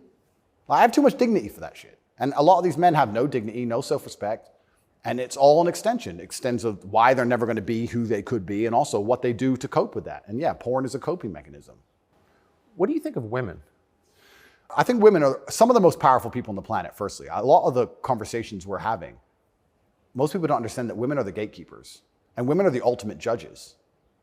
Women are the ultimate judges, especially of sexual access, right? So when I say that maybe 40% of the letters I got in jail were from women, just love letters. perfume on them and kiss marks. And the traditional masculine role is still respected and loved by so many women. If you were to ask the average woman on the street who hasn't lost her mind what she wants in a man, she would like to be financially provided for, physically protected. I love women. I think they are the most powerful and precious things on the planet. They give life. But I believe that when you love a woman, you should want to protect her and provide for her and take care of her. I don't believe you love a woman by wanting to do everything she says and cucking to her. I don't believe that because I love women, I should have no standards on what I expect in a woman. I don't think loving women is sitting there going, a woman can do whatever she wants to me and I put up with it. I don't think that's loving women at all. I think loving women is saying, I'm going to be the best man I can be. And the only way I'm going to be a good man is with a degree of standard. And I'm going to be the best man I can be for you. And when I say these things, I get attacked for being a misogynist. Because Well, how is that? I think misogynist means someone who hates women. Correct, because I have conversations with women who are, let's say I've done some podcasts with women who are very promiscuous. And I've explained to them that since the dawn of human time, in every single society across the planet, promiscuity in females has been frowned upon. Yes, that's true. It hasn't been frowned upon in men, but it has been in women. I explained In a big way. In a big way. In many parts of the world to this day, you can't get married if you're not a virgin. I'm not saying all women should be virgins. I was explaining to her that female promiscuity has always been hated. In every holy book, it's disliked. You've bought into this new think the last 10 years, and you seem to think it's empowering. And I would argue that it's not empowering. And I sat there and had a conversation with this promiscuous woman, and I said to her that she is doing herself a disservice, and she's dishonoring herself, and she's never going to be happy or fulfilled jumping from bed to bed.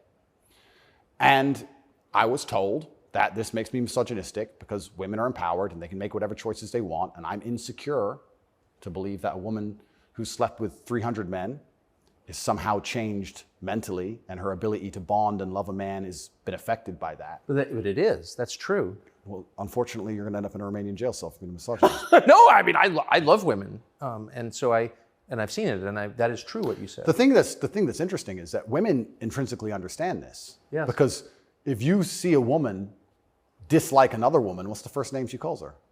Slut. It's the first thing a girl says to a girl she doesn't like. It's the biggest insult that comes to her mind is that she's promiscuous, right? So it's interesting, but I've been called a misogynist for that. And then I've been on the internet for a long time. I've made some jokes. I've made some videos, and people don't understand satire or comedy. There's one that they keep repeating. I made a joke. Next to my bed, I had a Glock, like many people do, and then I had a knife next to my bed, and there was a comedic skit where it said, the girl caught me cheating, and she picked up the knife, and I slapped it out of her hand and said, you still love me? And they cut the bit out where I talked about the girl attacking me with the knife. They just took the bit where I say, slap the knife out of her hand, you're the boss, da-da-da, and he's a misogynist, and it's just taken out of context. And that's another thing that's happened to me, and I am aware of this, and like I said, I take absolute self-accountability, but the way you make jokes and make videos when you get 100 views is very different than the way you would make a joke or make a video when you get millions of views. And when they're trying their best to they'll look at a 4-hour video and find 3 seconds. I'll give you an example of it, where it hurt me very recently. I did a podcast where I was discussing corruption. I discussed which country I believe is the most corrupt country in the world. They start a lot of wars. And the answer to that by the person I was discussing it with is, well, you live in Romania, Romania is corrupt. I said, Romania is corrupt, correct. But I don't think there's certainly corruption, but they don't start monumental wars which end up in millions of deaths. I would argue that their corruption, because a policeman stops me and I can bribe my way out of a parking ticket or a speeding ticket, is far less destructive. So we discussed this at length for hours. They cut out the bit where I said Romania is corrupt and showed it to the judge. That kept me in jail. Ooh. Yeah.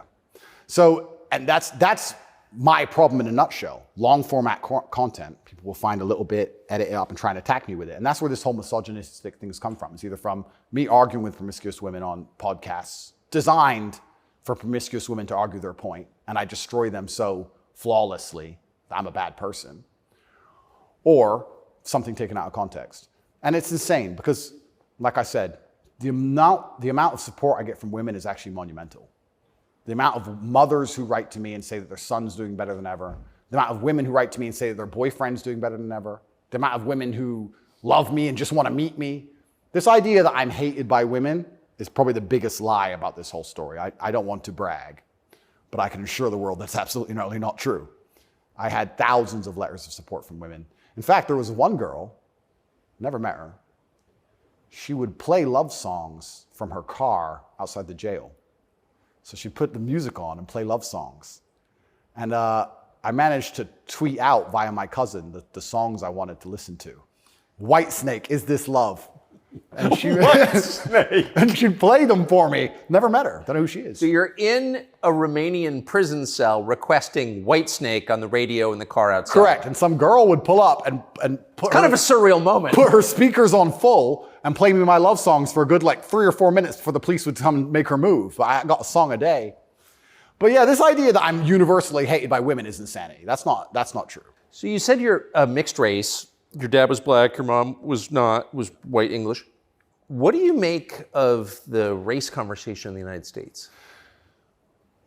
I think it's deliberately, they're trying to put fuel on the fire and they're deliberately trying to accelerate division. This is what I believe. I think that if a black billionaire and a white billionaire meet somewhere, I don't think there's much conversation about race. I don't think... I don't think there's any racism. No. Interesting, no? They're not that interested in the topic, actually. They don't care. Right. But amongst the lower echelons of the populace, they seem very interested in trying to turn us all on each other. Yes. I wonder why that is. And I wonder why they deliberately make laws and push media matters which are designed to do exactly that. I wonder why that is. We can sit, and I have my own theories. But I think what certain people in the world would be most afraid of is the white people of a certain economic class and the black people of a certain economic class shaking hands and saying, this is bullshit. I think that would be very intimidating for them. So it's certainly accelerated. And it's also very interesting because as a mixed race person, I will also sit and state, I don't look particularly black. Most people can't guess where I'm from. I've had more discrimination against me for being a straight male than I've ever had for my skin color. I've had more people look at me or have problems with me purely because of my sexual orientation and my generally masculine essence than I've ever had anybody say anything about my skin color ever. And I'll also say, if somebody has a real problem with my skin color, who cares? If someone's that ignorant, who gives a shit? It's also, I do find it amazing they manage to psyop people into being so brutally offended by it. If someone were to come up to me and say, you're not white, I'd say, correct. Have a nice day. Who cares? It's amazing how they've got everyone wrapped up in this. But yeah, it's certainly accelerated. Another thing that's very interesting about it, especially in America, a lot of Americans are insulated to, I feel like, world history. Yeah, I've noticed. You know, they're like, oh, slavery, slavery, slavery. Slavery was everywhere. Every country had slaves. Arabs had slaves, the Chinese had slaves, Aztecs had slaves. Everybody had slaves. The American Indians had slaves. Everybody did. A lot of slaves. Correct. And they're like, oh, we've been enslaved. Everyone was enslaved. Unfortunately, the world wasn't such a nice place, right? And there's been ethnic divisions in every single country on earth since the dawn of time. There still is in many countries in the world today. They believe this is a uniquely American issue. And I would strongly argue that, one, it's completely and utterly not. And two, I think that if you are black, white, Asian, I think if you stand up, self-respect, work hard, try your best, turn up on time, firm handshake, don't make excuses for anything, don't look for an easy way out, no matter what your skin color is, in America or England or any other Western nation, I think you can be extremely successful. I don't think anything's stopping you. That's not the message you get from, say, Kamala Harris, who's also mixed race. Her dad was Jamaican, her mom was Indian. Yeah. But race is really at the center of her identity and her politics. What do you make of, say, Kamala Harris? Well, let's look at why they purport the idea that depression is so powerful and that you can just catch it from the sky and now you're permanently depressed no matter what happens to you and there's nothing you can do about it and you can't improve your life and you can't be a better person, right? It's that self-limiting belief. I think by also pushing this racism argument, it's also very much the same thing. I think if you adopt that mindset, if you wake up and you're a particular color, you're purple, and you believe purple people can't make it, what's your chance of making it? 0. Yeah. Right? So that's what's so destructive about it. This is what I'll even argue when I argue this point with people and they try and say, oh, but this happens, and they pull out these statistics and all this garbage from the Matrix. I say, listen, even if even if the world's racist against purple people, the best thing you can do is be such an exceptional purple person that they need you they need you. The only answer is hard work. The only answer is self-accountability, masculine essence, honor, dignity, making your ancestors proud of you because you hold the same last name as them. The answer is the same regardless anyway. But when people like Kamala are pushing this racism agenda, they're trying to say to people effectively, you'll never be anything. And you don't stand a chance of ever being anything. And I think that makes people who aren't anything feel a little bit better about themselves. It's cope. And that's the only fans she has left, are losers who she's told it's okay to be a loser because there's no way you could have not been a loser. And I will argue you could have been something a lot more than that. And you shouldn't listen to anybody who tells you you're not going to be a loser. If someone were to come to me and say, Andrew, you're mixed race, you're from a single mother household, you're never going to be rich. I'll say, watch me. I don't believe you. I don't believe you. Who are you? So everything she's saying is one, wrong. Two, it's destructive to believe in. Three, I think it's her last hope at having any kind of fan at all because she's largely incompetent. I don't think I've ever heard her put a compendious, coherent sentence together. And perhaps also, maybe that's the reason why she leans so heavily on race, because she's not impressive or competent. So she can say, oh, but I'm this color and I did it, instead of actually talking about how good of a job she's doing. Because if you have to discuss that part of her career or that part of her current life path, I think she'd be in a lot of trouble. I want to show you video of Joe Biden's challenger for the Democratic primary, Robert F. Kennedy Jr.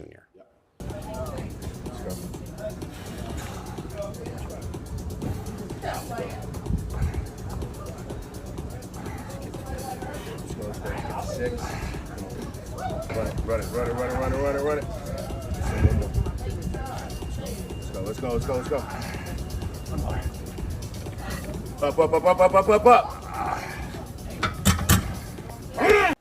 What do you think of him? I think a strong body is a strong mind. I don't think there's anything wrong with a man exercising up until the age he dies. Why wouldn't he? I think that the bottom line of masculinity since the dawn of human time has been a propensity and a capability for violence. I think that's what makes a man a man.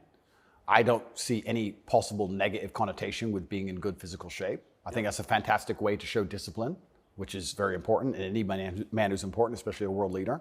In fact, I love the idea of an elected world leader being in fantastic physical shape.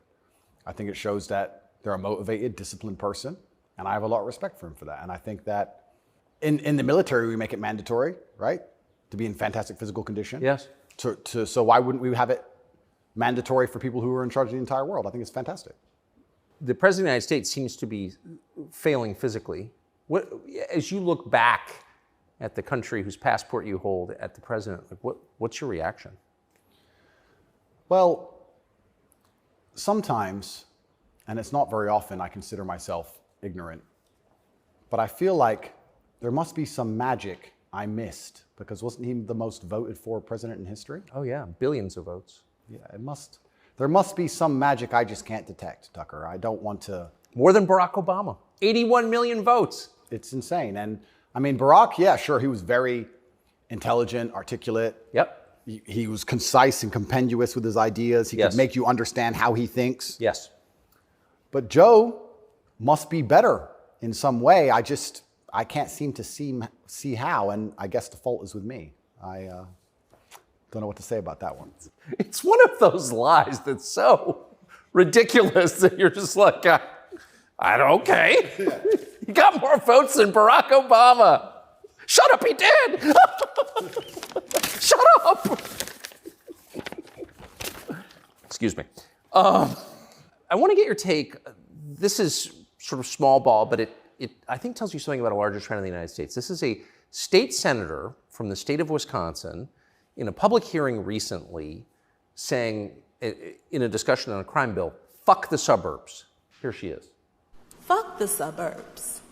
Because they don't know a goddamn thing about how life is in the city.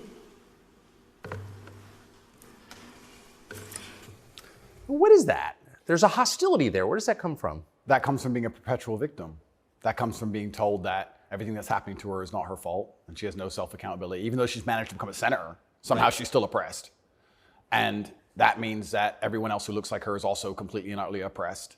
and anybody who has a slightly better life in any way is, by extension, a bad person because they weren't oppressed. Yes. And that's where the hate comes from. The division's put there by these mindsets which are being purported by the people in charge of the world, convincing you that you have no control at all over your own life. And that's why she's so resentful towards people who have done well in life, not even as well as her.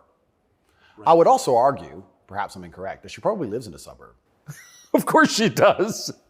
So she's a hypocrite on top of that. Yeah. But hypocrites are, the fantastic thing about being a hypocrite is if you're a hypocrite with a little bit of power or influence, you're allowed to be a hypocrite because you're spreading information on the larger problem. In fact, this is actually interesting. One of my funnest things, I'm going to announce this here on your show for everyone to know, this is a world exclusive. I want to become a climate change activist.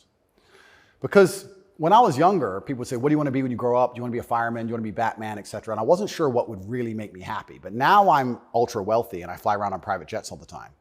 I think that now is the time for me to become one of those hypocritical climate change activists. 100%. It's going to be super fun. Well, as your carbon footprint grows, your concern about carbon footprints grows. Absolutely. Eat the bugs. Sell your car. How dare you eat meat?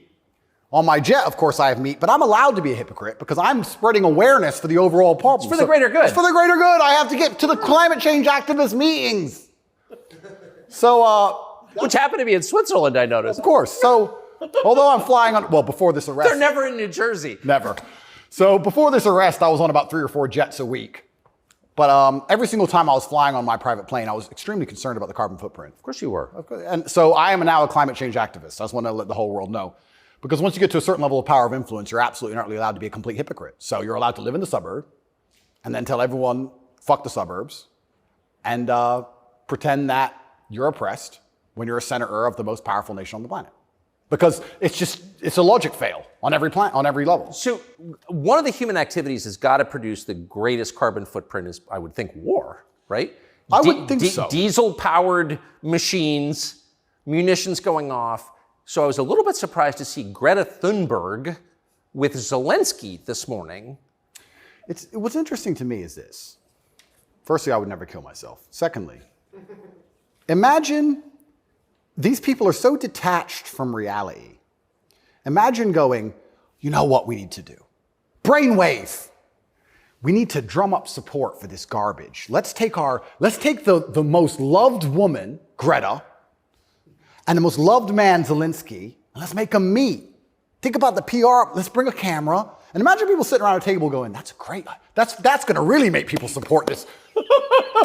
Who gives a fuck? I don't want to swear. I'm sorry, but some young girl turns up to a war zone who has nothing. Why is she there? What are they going to talk about? I don't know. But what's their conversation? I think she only yells. I don't think she does talk. I don't understand. Is she going to talk about how the childhood has been stolen from all those million Ukrainian men who've been blown to pieces? Like she talks about childhood being stolen because we drive, cars? I don't think she is. I don't think she's going to mention that. No. Is it just a big PR opportunity? Like what PR team came up with this concoction and thought, this'll keep them on side? It's mind-bending to me who even thought this was a good idea. It's crazy. But of course somebody did.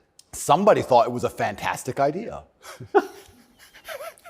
Have you ever met Greta Thunberg?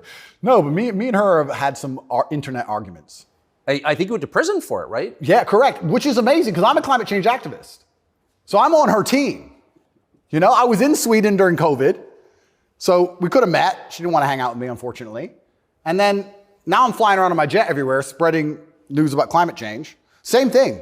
Like in my Bugatti, obviously it's got a big engine. I make sure to talk about climate change out the window as I drive.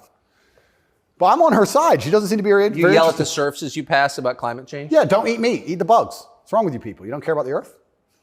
Like, if you don't start caring about climate change, all those politicians with beachfront property are going to lose their houses. Yes. And they're very concerned about climate change, which is why they bought their houses on the beachfront, so they can be the first to let you know it's coming. The early warning system, right? They're very concerned. That's why they want to be right there on the beach. Quite honorable if you think about it. Kind of on the front lines of the climate crisis. Absolutely. Lead from the front. So good. But one more point about this. Sorry to go on and on. No, I love it. But when I say these things, people, you don't care about the environment. And I try and explain to them, I love nature. You love hunting, fishing, you love nature. I love nature. Passionately. The problem with all of these things is not that I don't like nature. The problem is that nearly any issue which appears to be virtuous on the planet today is Trojan horsed with garbage. That's the problem. I have no problem with fixing or maintaining or preserving nature.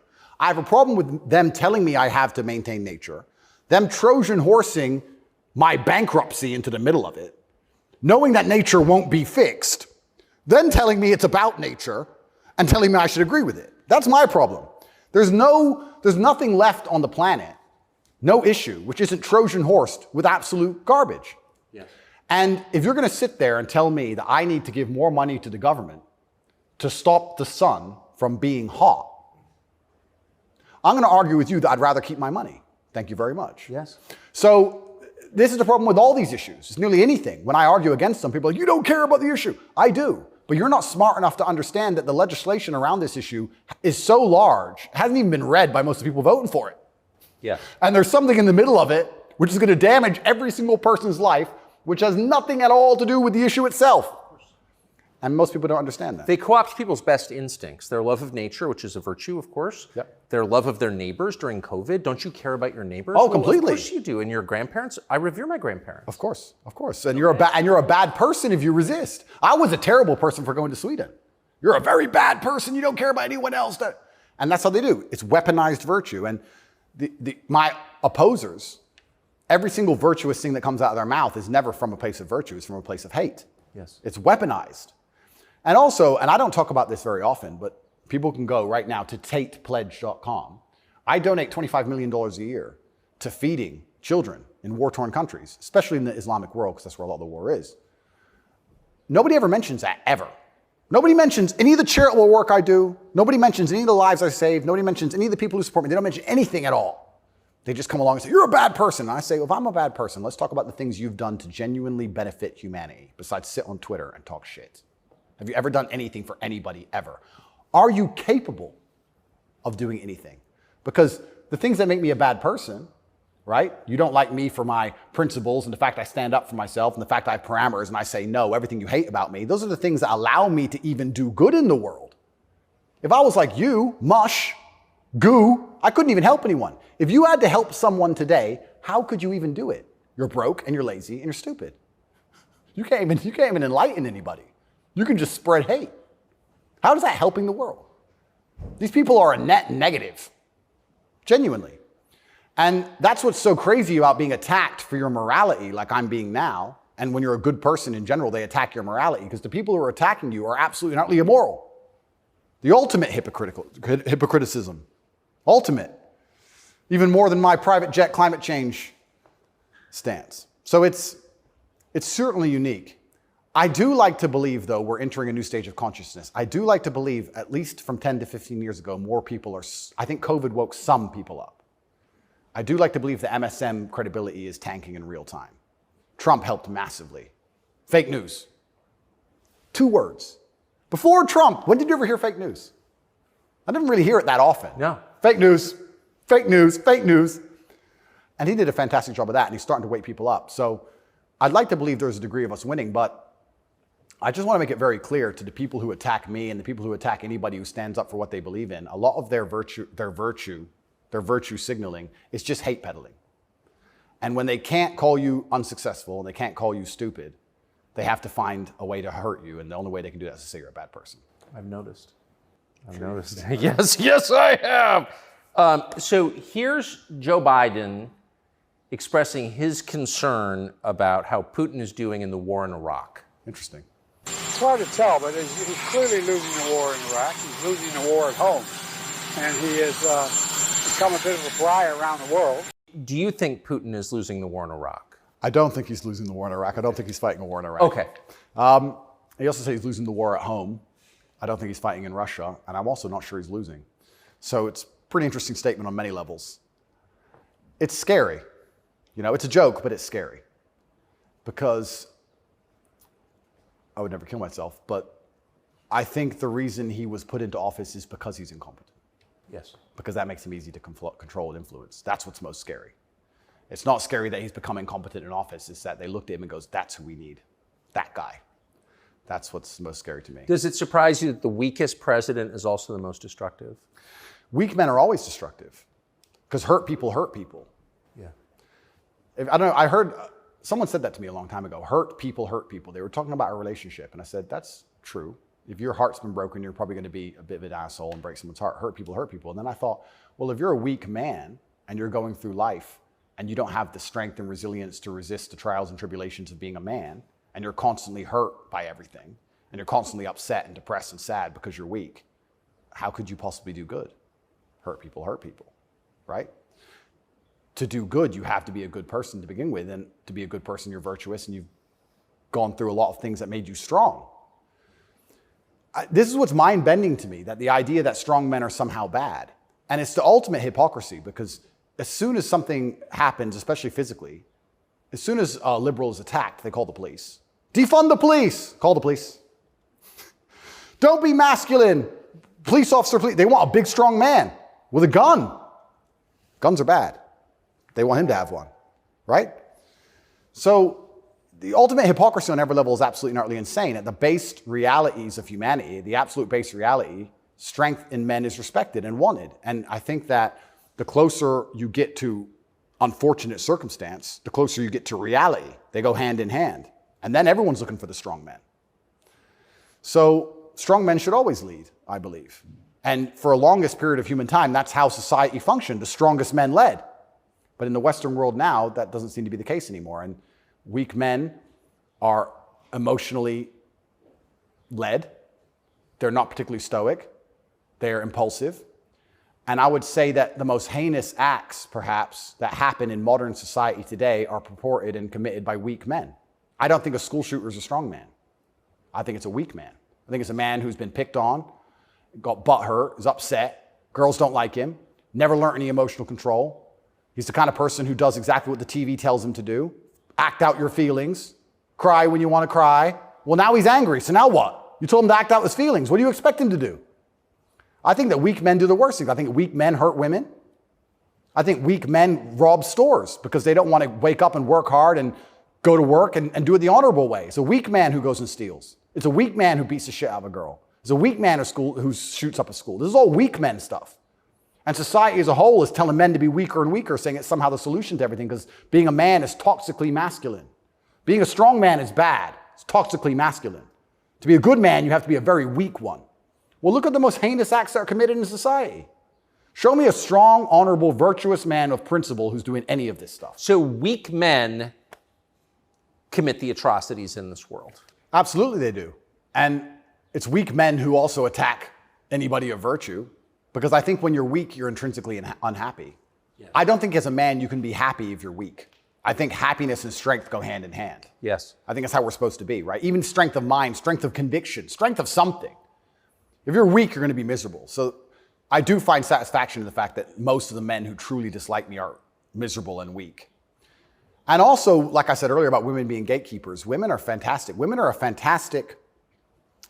they're like a barometer for society. I would say you can measure the strength of a society or the virtue of a society or how decayed a society is largely by the actions of many women. I'd like to argue that point. I can argue that point in many different ways. But women really want their man to be strong. Of course.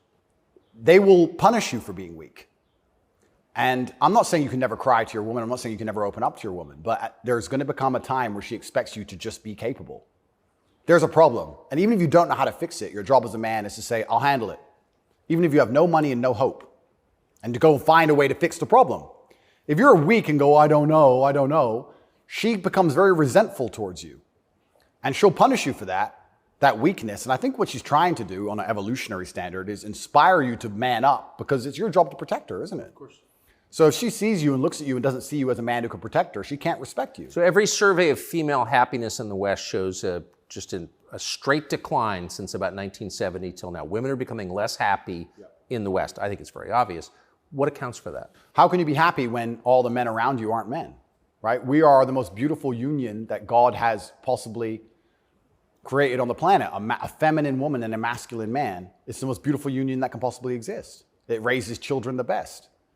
Both parties are happier. Both parties gain. It's a net positive for everybody. There's no negative. There's no downside. But if you destroy one side of the equation, then the other side is going to be completely and utterly miserable and unhappy. How as a woman can you be happy if you can't find a man who you believe can protect you, provide for you, sticks up for you, has morals, has principles? There's none of those men left. So then what they do is just go from man to man trying to find it. And by the time they've been through enough men to maybe find someone semi-close to it, they've been through too many men to ever be happy. And then you have the absolute destruction of Western society. We talk about why men don't get married anymore. I can tell you why I wouldn't want to get married in America. I don't see the point in being married to a woman who's had so many partners before me that she can't properly pair bond with me and then giving her the opportunity to financially destroy me. I think that would be a bad chess move. And I do believe in marriage. I think society would be better if everyone was married.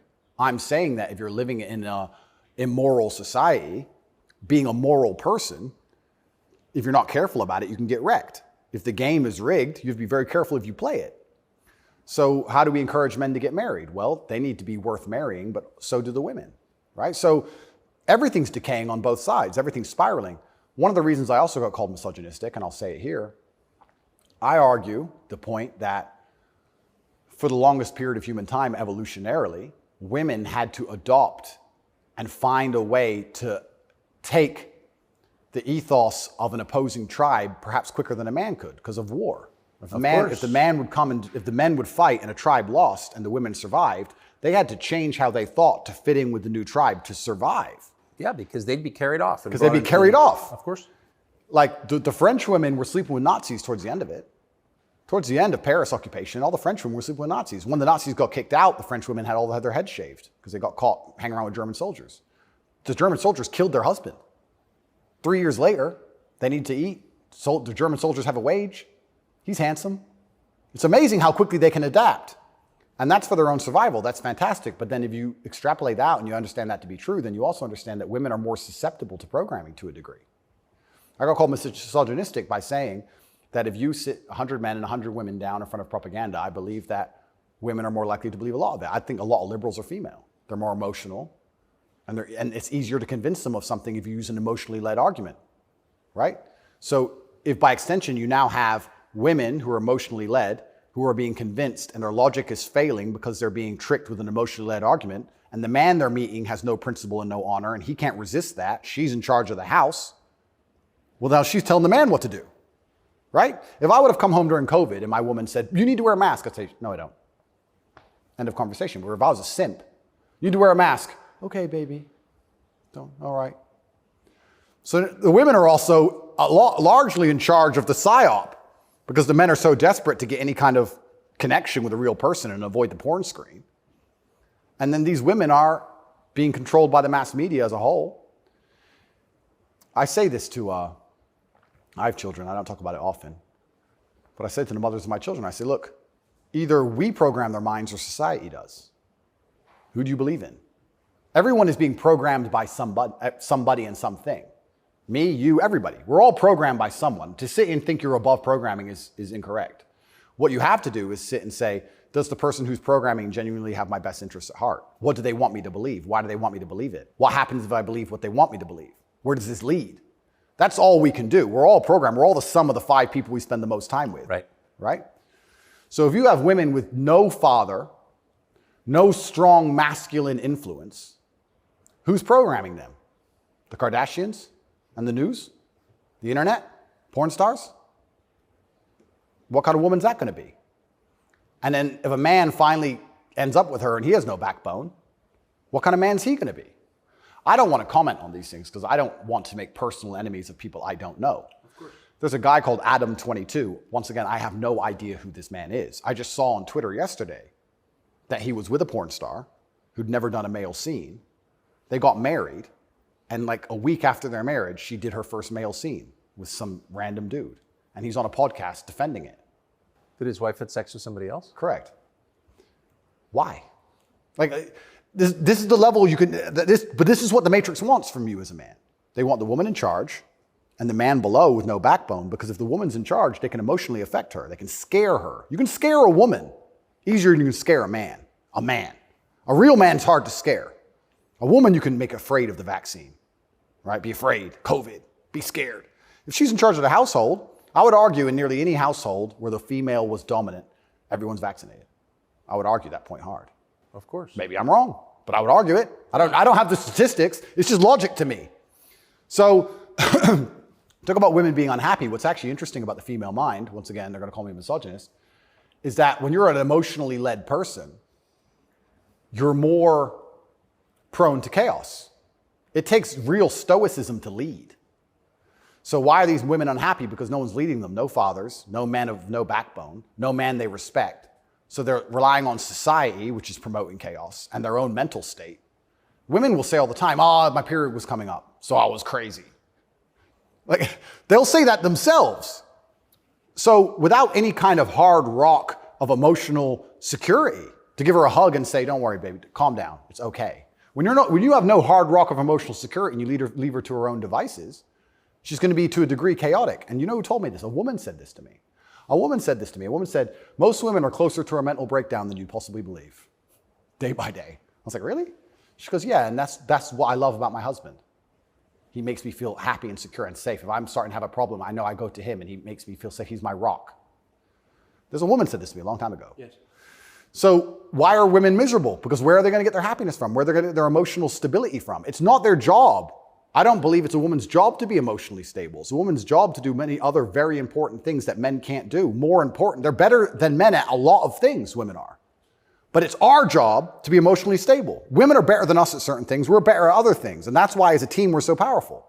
To sit and pretend we're all the same the whole way through, then why do we even need each other anymore? Well, I don't think we do.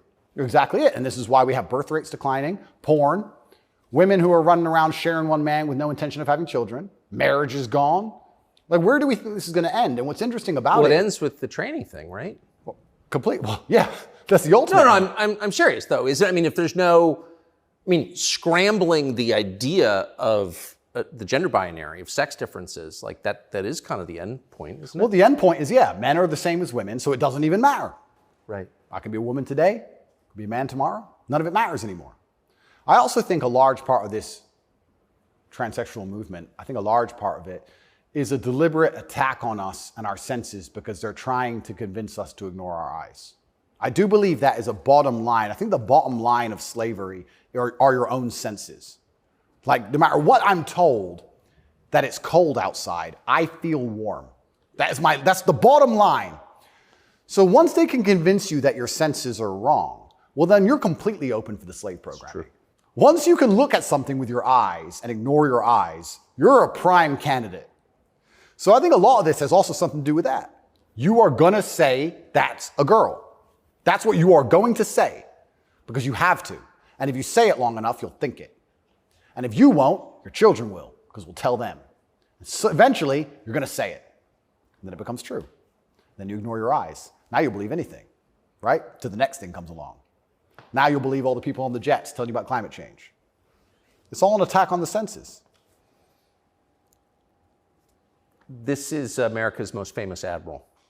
It's such an important issue for our youth and adults. As you said, some of these laws are actually extending into adulthood. We often say that gender-affirming care is health care. Gender-affirming care is mental health care. And gender-affirming care is literally suicide prevention care. Would that be your view as well? I 100% agree.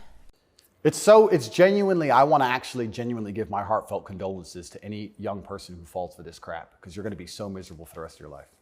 If you chop off your genitals, take a whole bunch of chemicals as a teenager, you are going to be miserable for the rest of your life. Yes. You're never going to be the person you want to be. You're never going to be accepted as that person. You're never going to feel happy inside. If you fall for this, I genuinely feel sorry for you. I do too. That's the first thing I'm going to say. The second thing I'm going to say, I find it very interesting that the only surgery we call affirming is gender surgery. Imagine a girl woke up and said, I was born in the wrong body because my tits are small. I'm a big-titted woman, but I was born in the wrong body. I need tit affirming care. I need to affirm my true body shape. Because otherwise I have a mental health problem. No, it's plastic. It looks good, perhaps, whatever. But we would never say she was born in the wrong body and we had to affirm her genuine body experience. Her triple Ds. Yeah, her triple Ds had to be affirmed. It's garbage. You're not affirming anything. And also, I think it's kind of interesting. They say that trans people commit suicide at a higher rate. That's sad. Nobody should kill themselves. I would hate for anybody to kill themselves.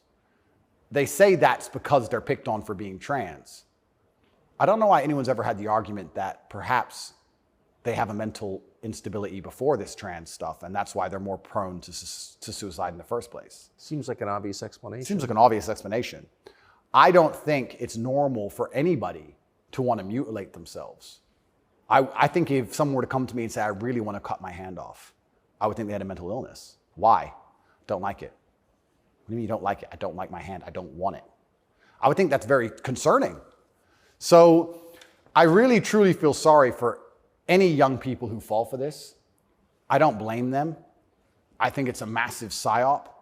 And I think if you fall for it, you're going to be miserable forever. And one more point I'll make on this whole thing I found very interesting. I'm a professional fighter, so I spent a lot of time in Thailand when I was fighting. Kickboxing's big over there.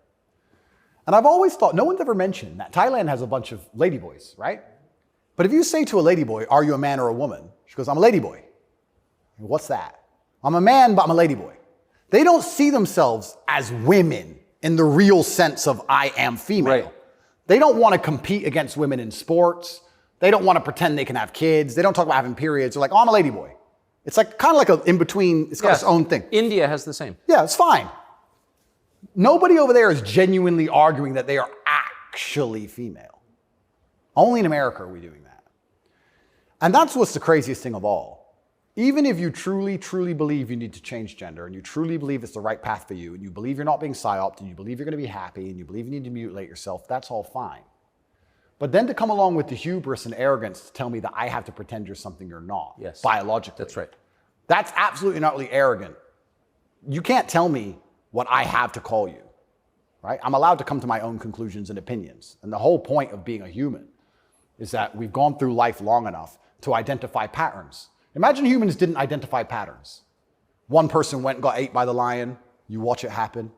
Then you go for a turn. Like, no, you work out over time. Don't go near the lion, right?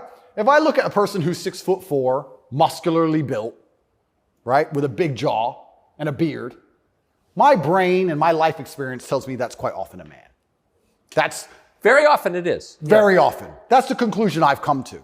To come along and say, no, because I've decided to do X, Y, Z, you have to ignore all of the patterns you've identified throughout your entire life and everything you believe to be true. You have to throw away all the science and your entire worldview and everything about how you view the world. You have to eject that from your brain and call me what I want to be called is extremely arrogant. And if I went through the world and said everyone had to call me King Andrew, they'd tell me, shut up.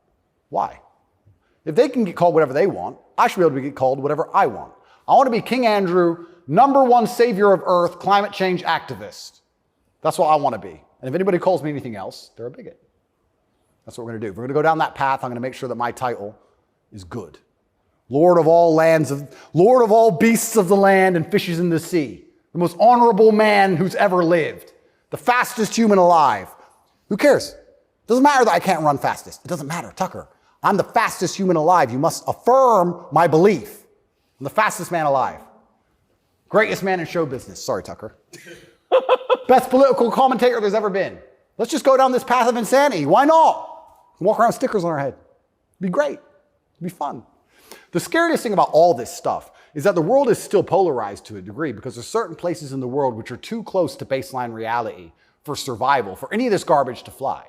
You think you can go to Tajikistan where people are trying to eat and talk to them about gender and all this garbage? They'll be like, listen, you're a man, this needs doing. Shut up, right?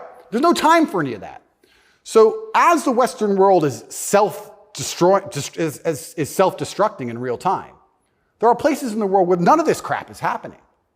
So who's going to own the world in 100, 200 years? Like, it's still competitive to a degree. It's still bipolar. There's two sides to the world. I think that when men are men and women are women and we stop arguing about dumb shit, that society overall is more competitive. I don't know how America's going to maintain its influence over the entire planet when it's doing all this garbage. How long can this possibly last? Not long. Not long. It's like the fall of Rome. The fall of Rome, everything became decadent, endless sex and orgies. No one had enough faith in the state to join the army anymore. And people talk about barbarians destroying Rome. Rome was destroyed from the inside. That's what happens. And we're witnessing it in real time. And we have all these problems on earth And then they want to spend millions and millions of dollars on an investigation to prove that I'm a human trafficker for TikTok. It's clown world. Nothing even makes sense anymore. This is a video from a recent Pride March in New York, and I'm interested in your view of it.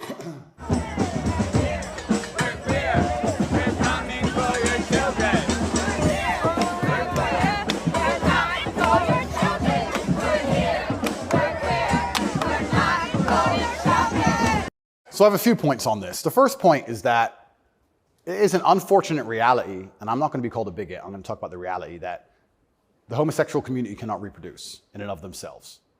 So for them to have a community into the future, they do need your children. That's how they think. For there to be a homosexual community in 100 years from now, they need straight people's kids, because only straight people have children. So they're telling the truth. That's the first thing. They mean what they say. The second thing is, I think a lot of this is an attention grab by them. I think they are slightly disappointed in how tolerant many people actually are. I have no problem with gay people. I don't care. I'm gay. Cool. I want to get married. Fine. I'm going to wave my dick in your kid's face. Wait a second. Yeah. They push it to a point where we have to react. And then when we react, they say we're bigoted. Children are innocent, and destruction of innocence is one of the most disgusting things on the face of the planet. It's terrible if a child is killed in a war. It's terrible if a child's mind is warped by any propaganda mechanism. They're innocent. What I don't understand is why, imagine heterosexual men walked around naked saying we're coming for the children. Well, someone gets shot. Absolutely. So why is it when For good reason. Completely. So as soon as there's this sexual orientation, they're completely protected. And I think that the whole point of having children as a whole is to instill them with your worldview. I know if I have children, I want them to be like me. We just talked about my last name and how I want them to honor me into post-death. Then I want them to be a representation of me, which means they should believe in my values and my creeds. Why is a group of people in New York walking around telling me what they're going to teach my kids and what my kids should believe? They're not your kids, they're my kids. Right. And that's what's so scary, because children are impressionable and children are raised by the state and the internet, effectively, which is why they want me off the internet. But they'll let a lot of people stay on the internet that say a lot about a lot of things. I'll argue that if I was transgender, the American embassy would have told Romania they were bigoted and removed me pretty quickly. I would genuinely argue that point. They would say, no, what you're doing is abusive to the LGBT community. He must be removed from jail. Of course, immediately. Immediately. But because I'm straight and heterosexual, it doesn't matter. We're the class that suffers the biggest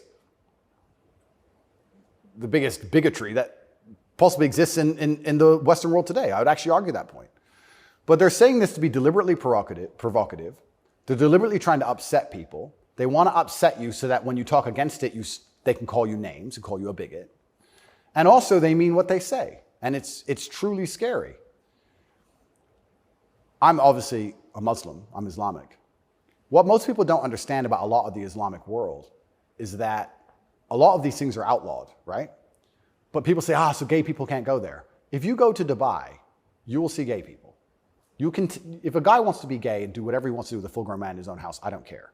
And you can tell. You might have a waiter's gay, whatever, etc.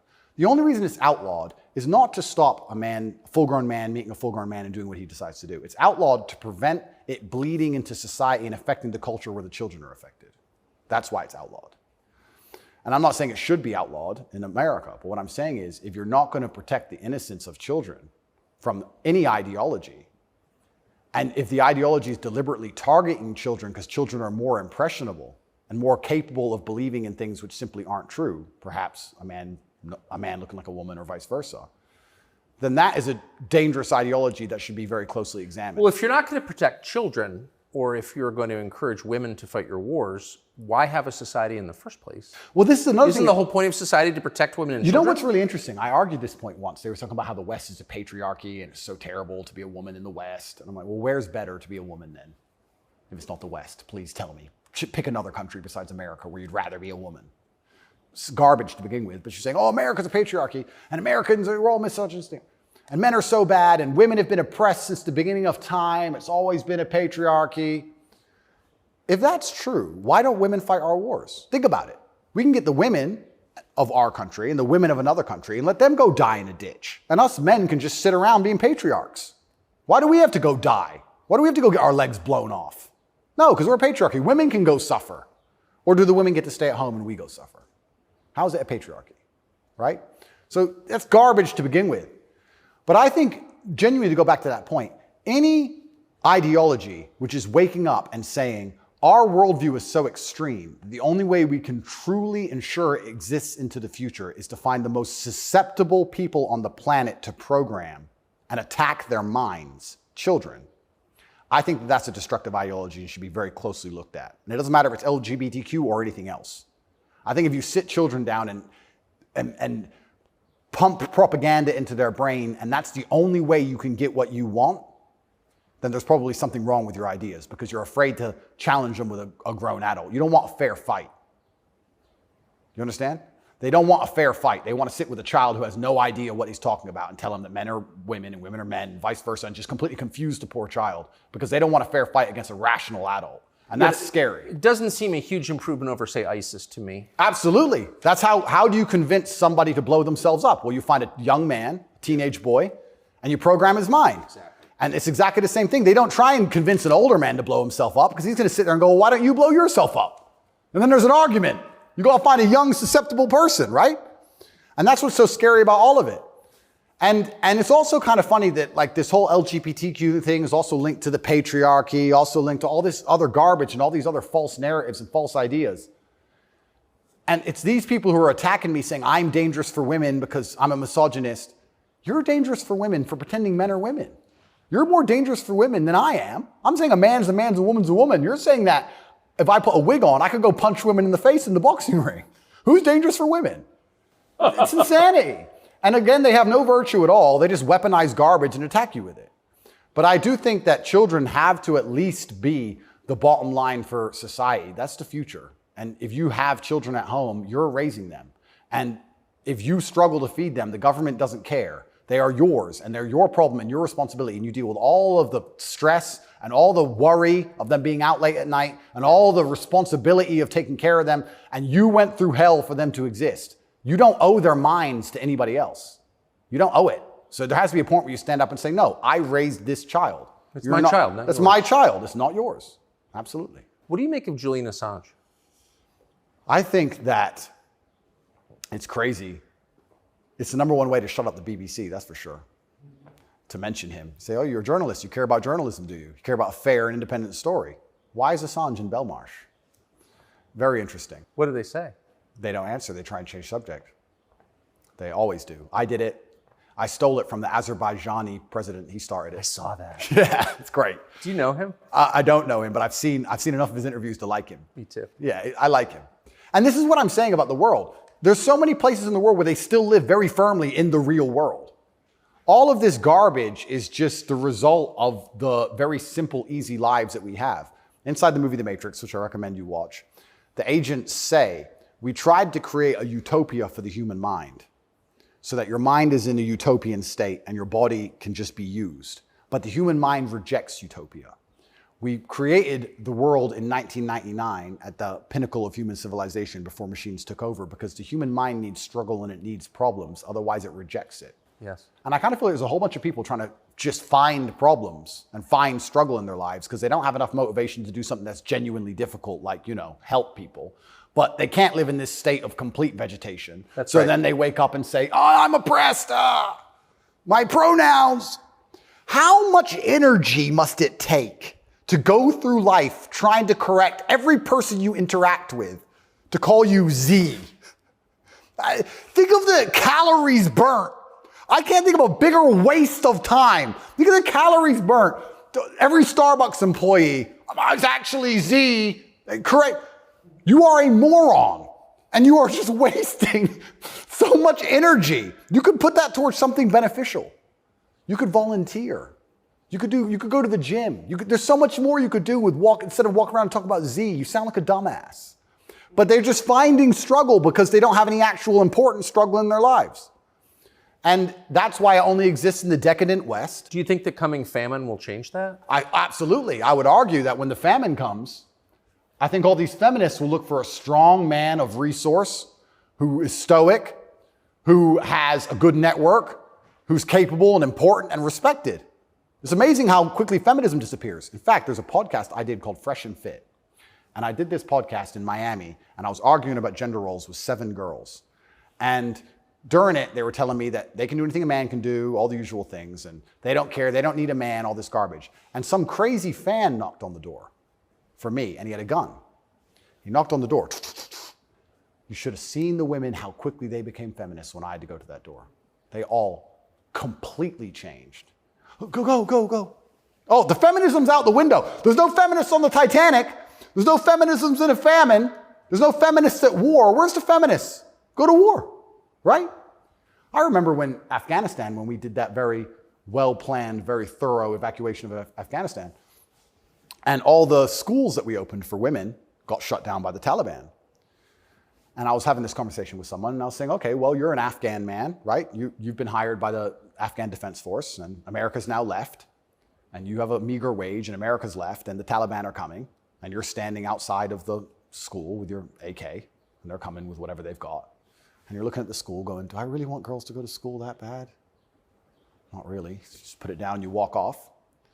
And this girl's like, yeah, but you know, it's really important. And I'm like, yeah, it is very important. I agree. Women should have education and right the education. Completely agree. But you're also saying here that men should die for it, which is fine. I'm not saying that that shouldn't be the case, but I'm saying that you should give men the respect they deserve for dying for your education. Because it's not the women who are going to defend that female school, it's the men. So if you're going to shit on men all day long and say we ain't worth anything until a war comes, and then you want us to go die? That's interesting. When the famine comes, the closer reality gets towards baseline survival, the closer we become towards our gender roles, because it's the only way we can be competitive. If you took 10 men and 10 women and stranded them on a desert island, the men would be men and the women would be women, because if they didn't, they would die. That's the bottom line. And I think that if you look at history, since the dawn of time, men were masculine, and also men, by and large, were generally ruling the society, not in an oppressive way, but in a protective way.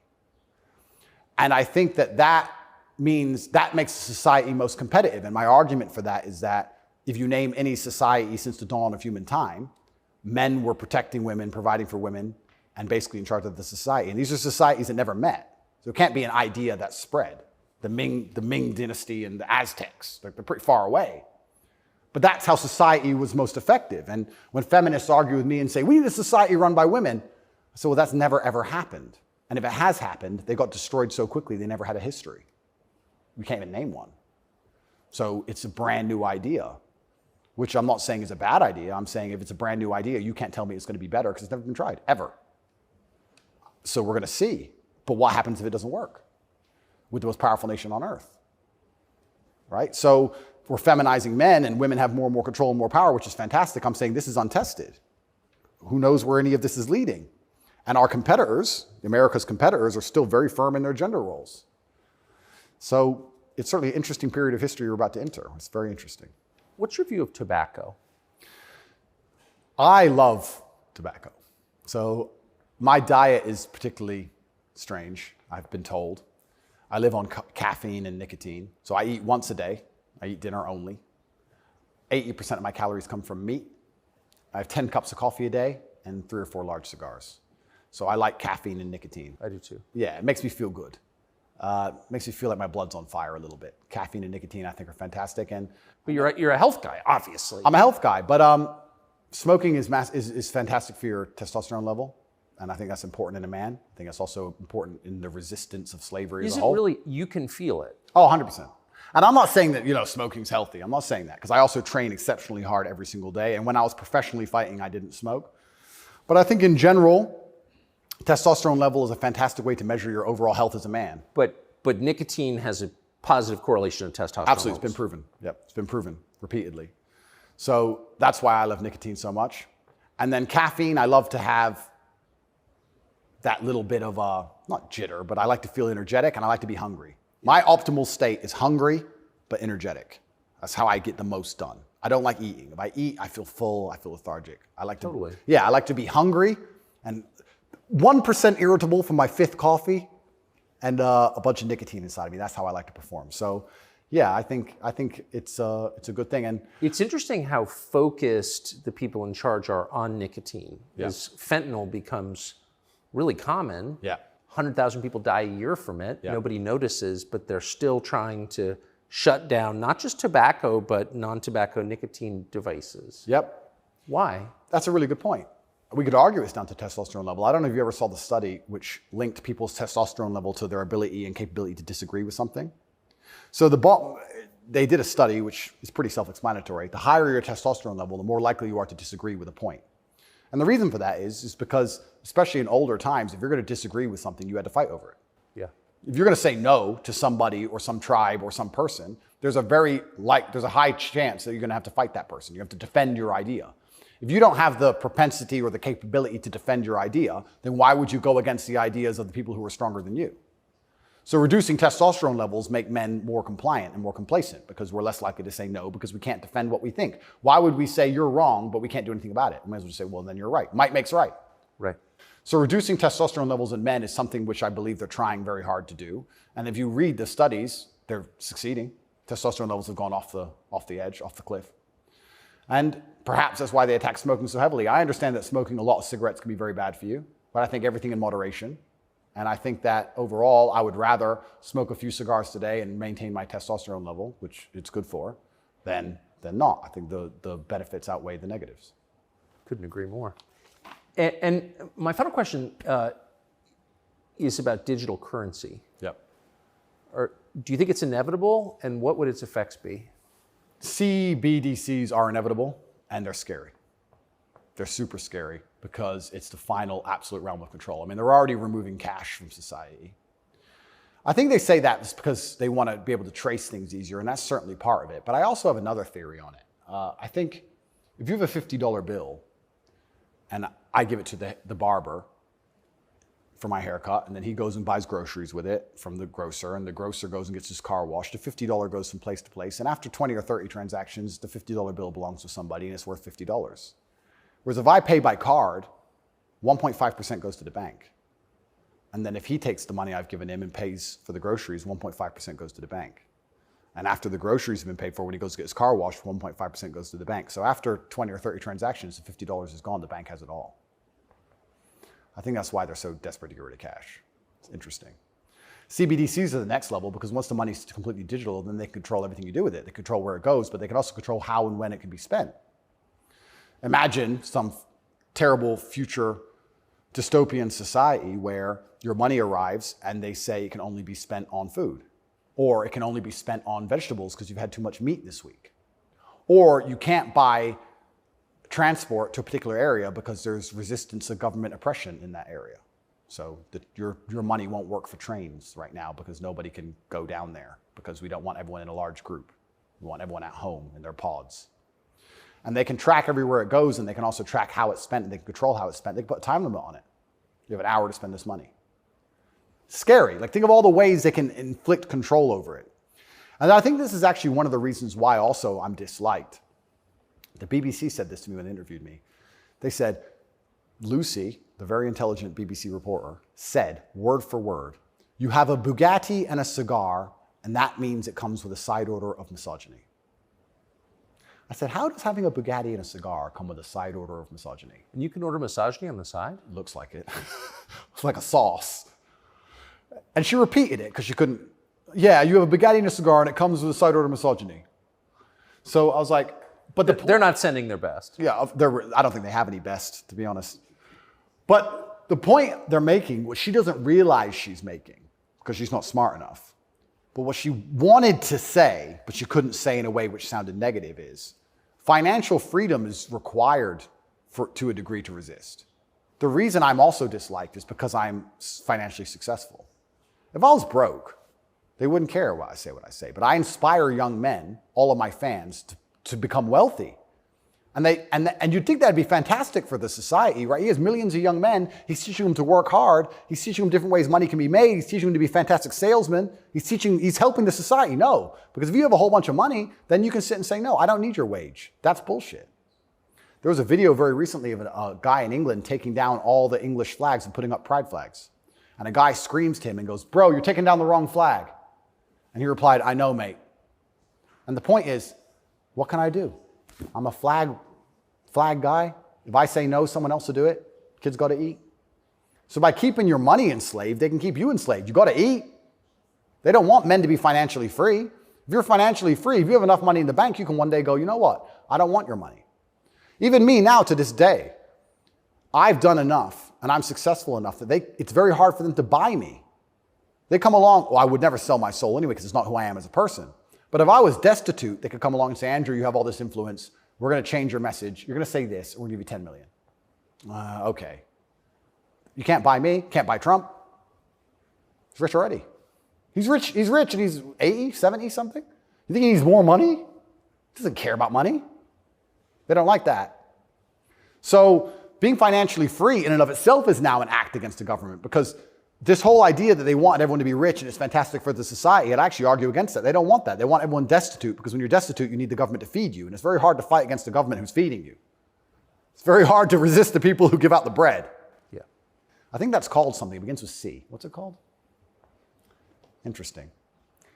I also heard another interesting theory from a very intelligent person one day, and it was that every government on earth, all of them, in all of their different forms, China, which says it's communist and is capitalist, and all the different in-betweens to the capitalist West, every government on earth is slowly encroaching on trying to become as controlling as powerful as possible. They all want to be as controlling as possible over their citizens.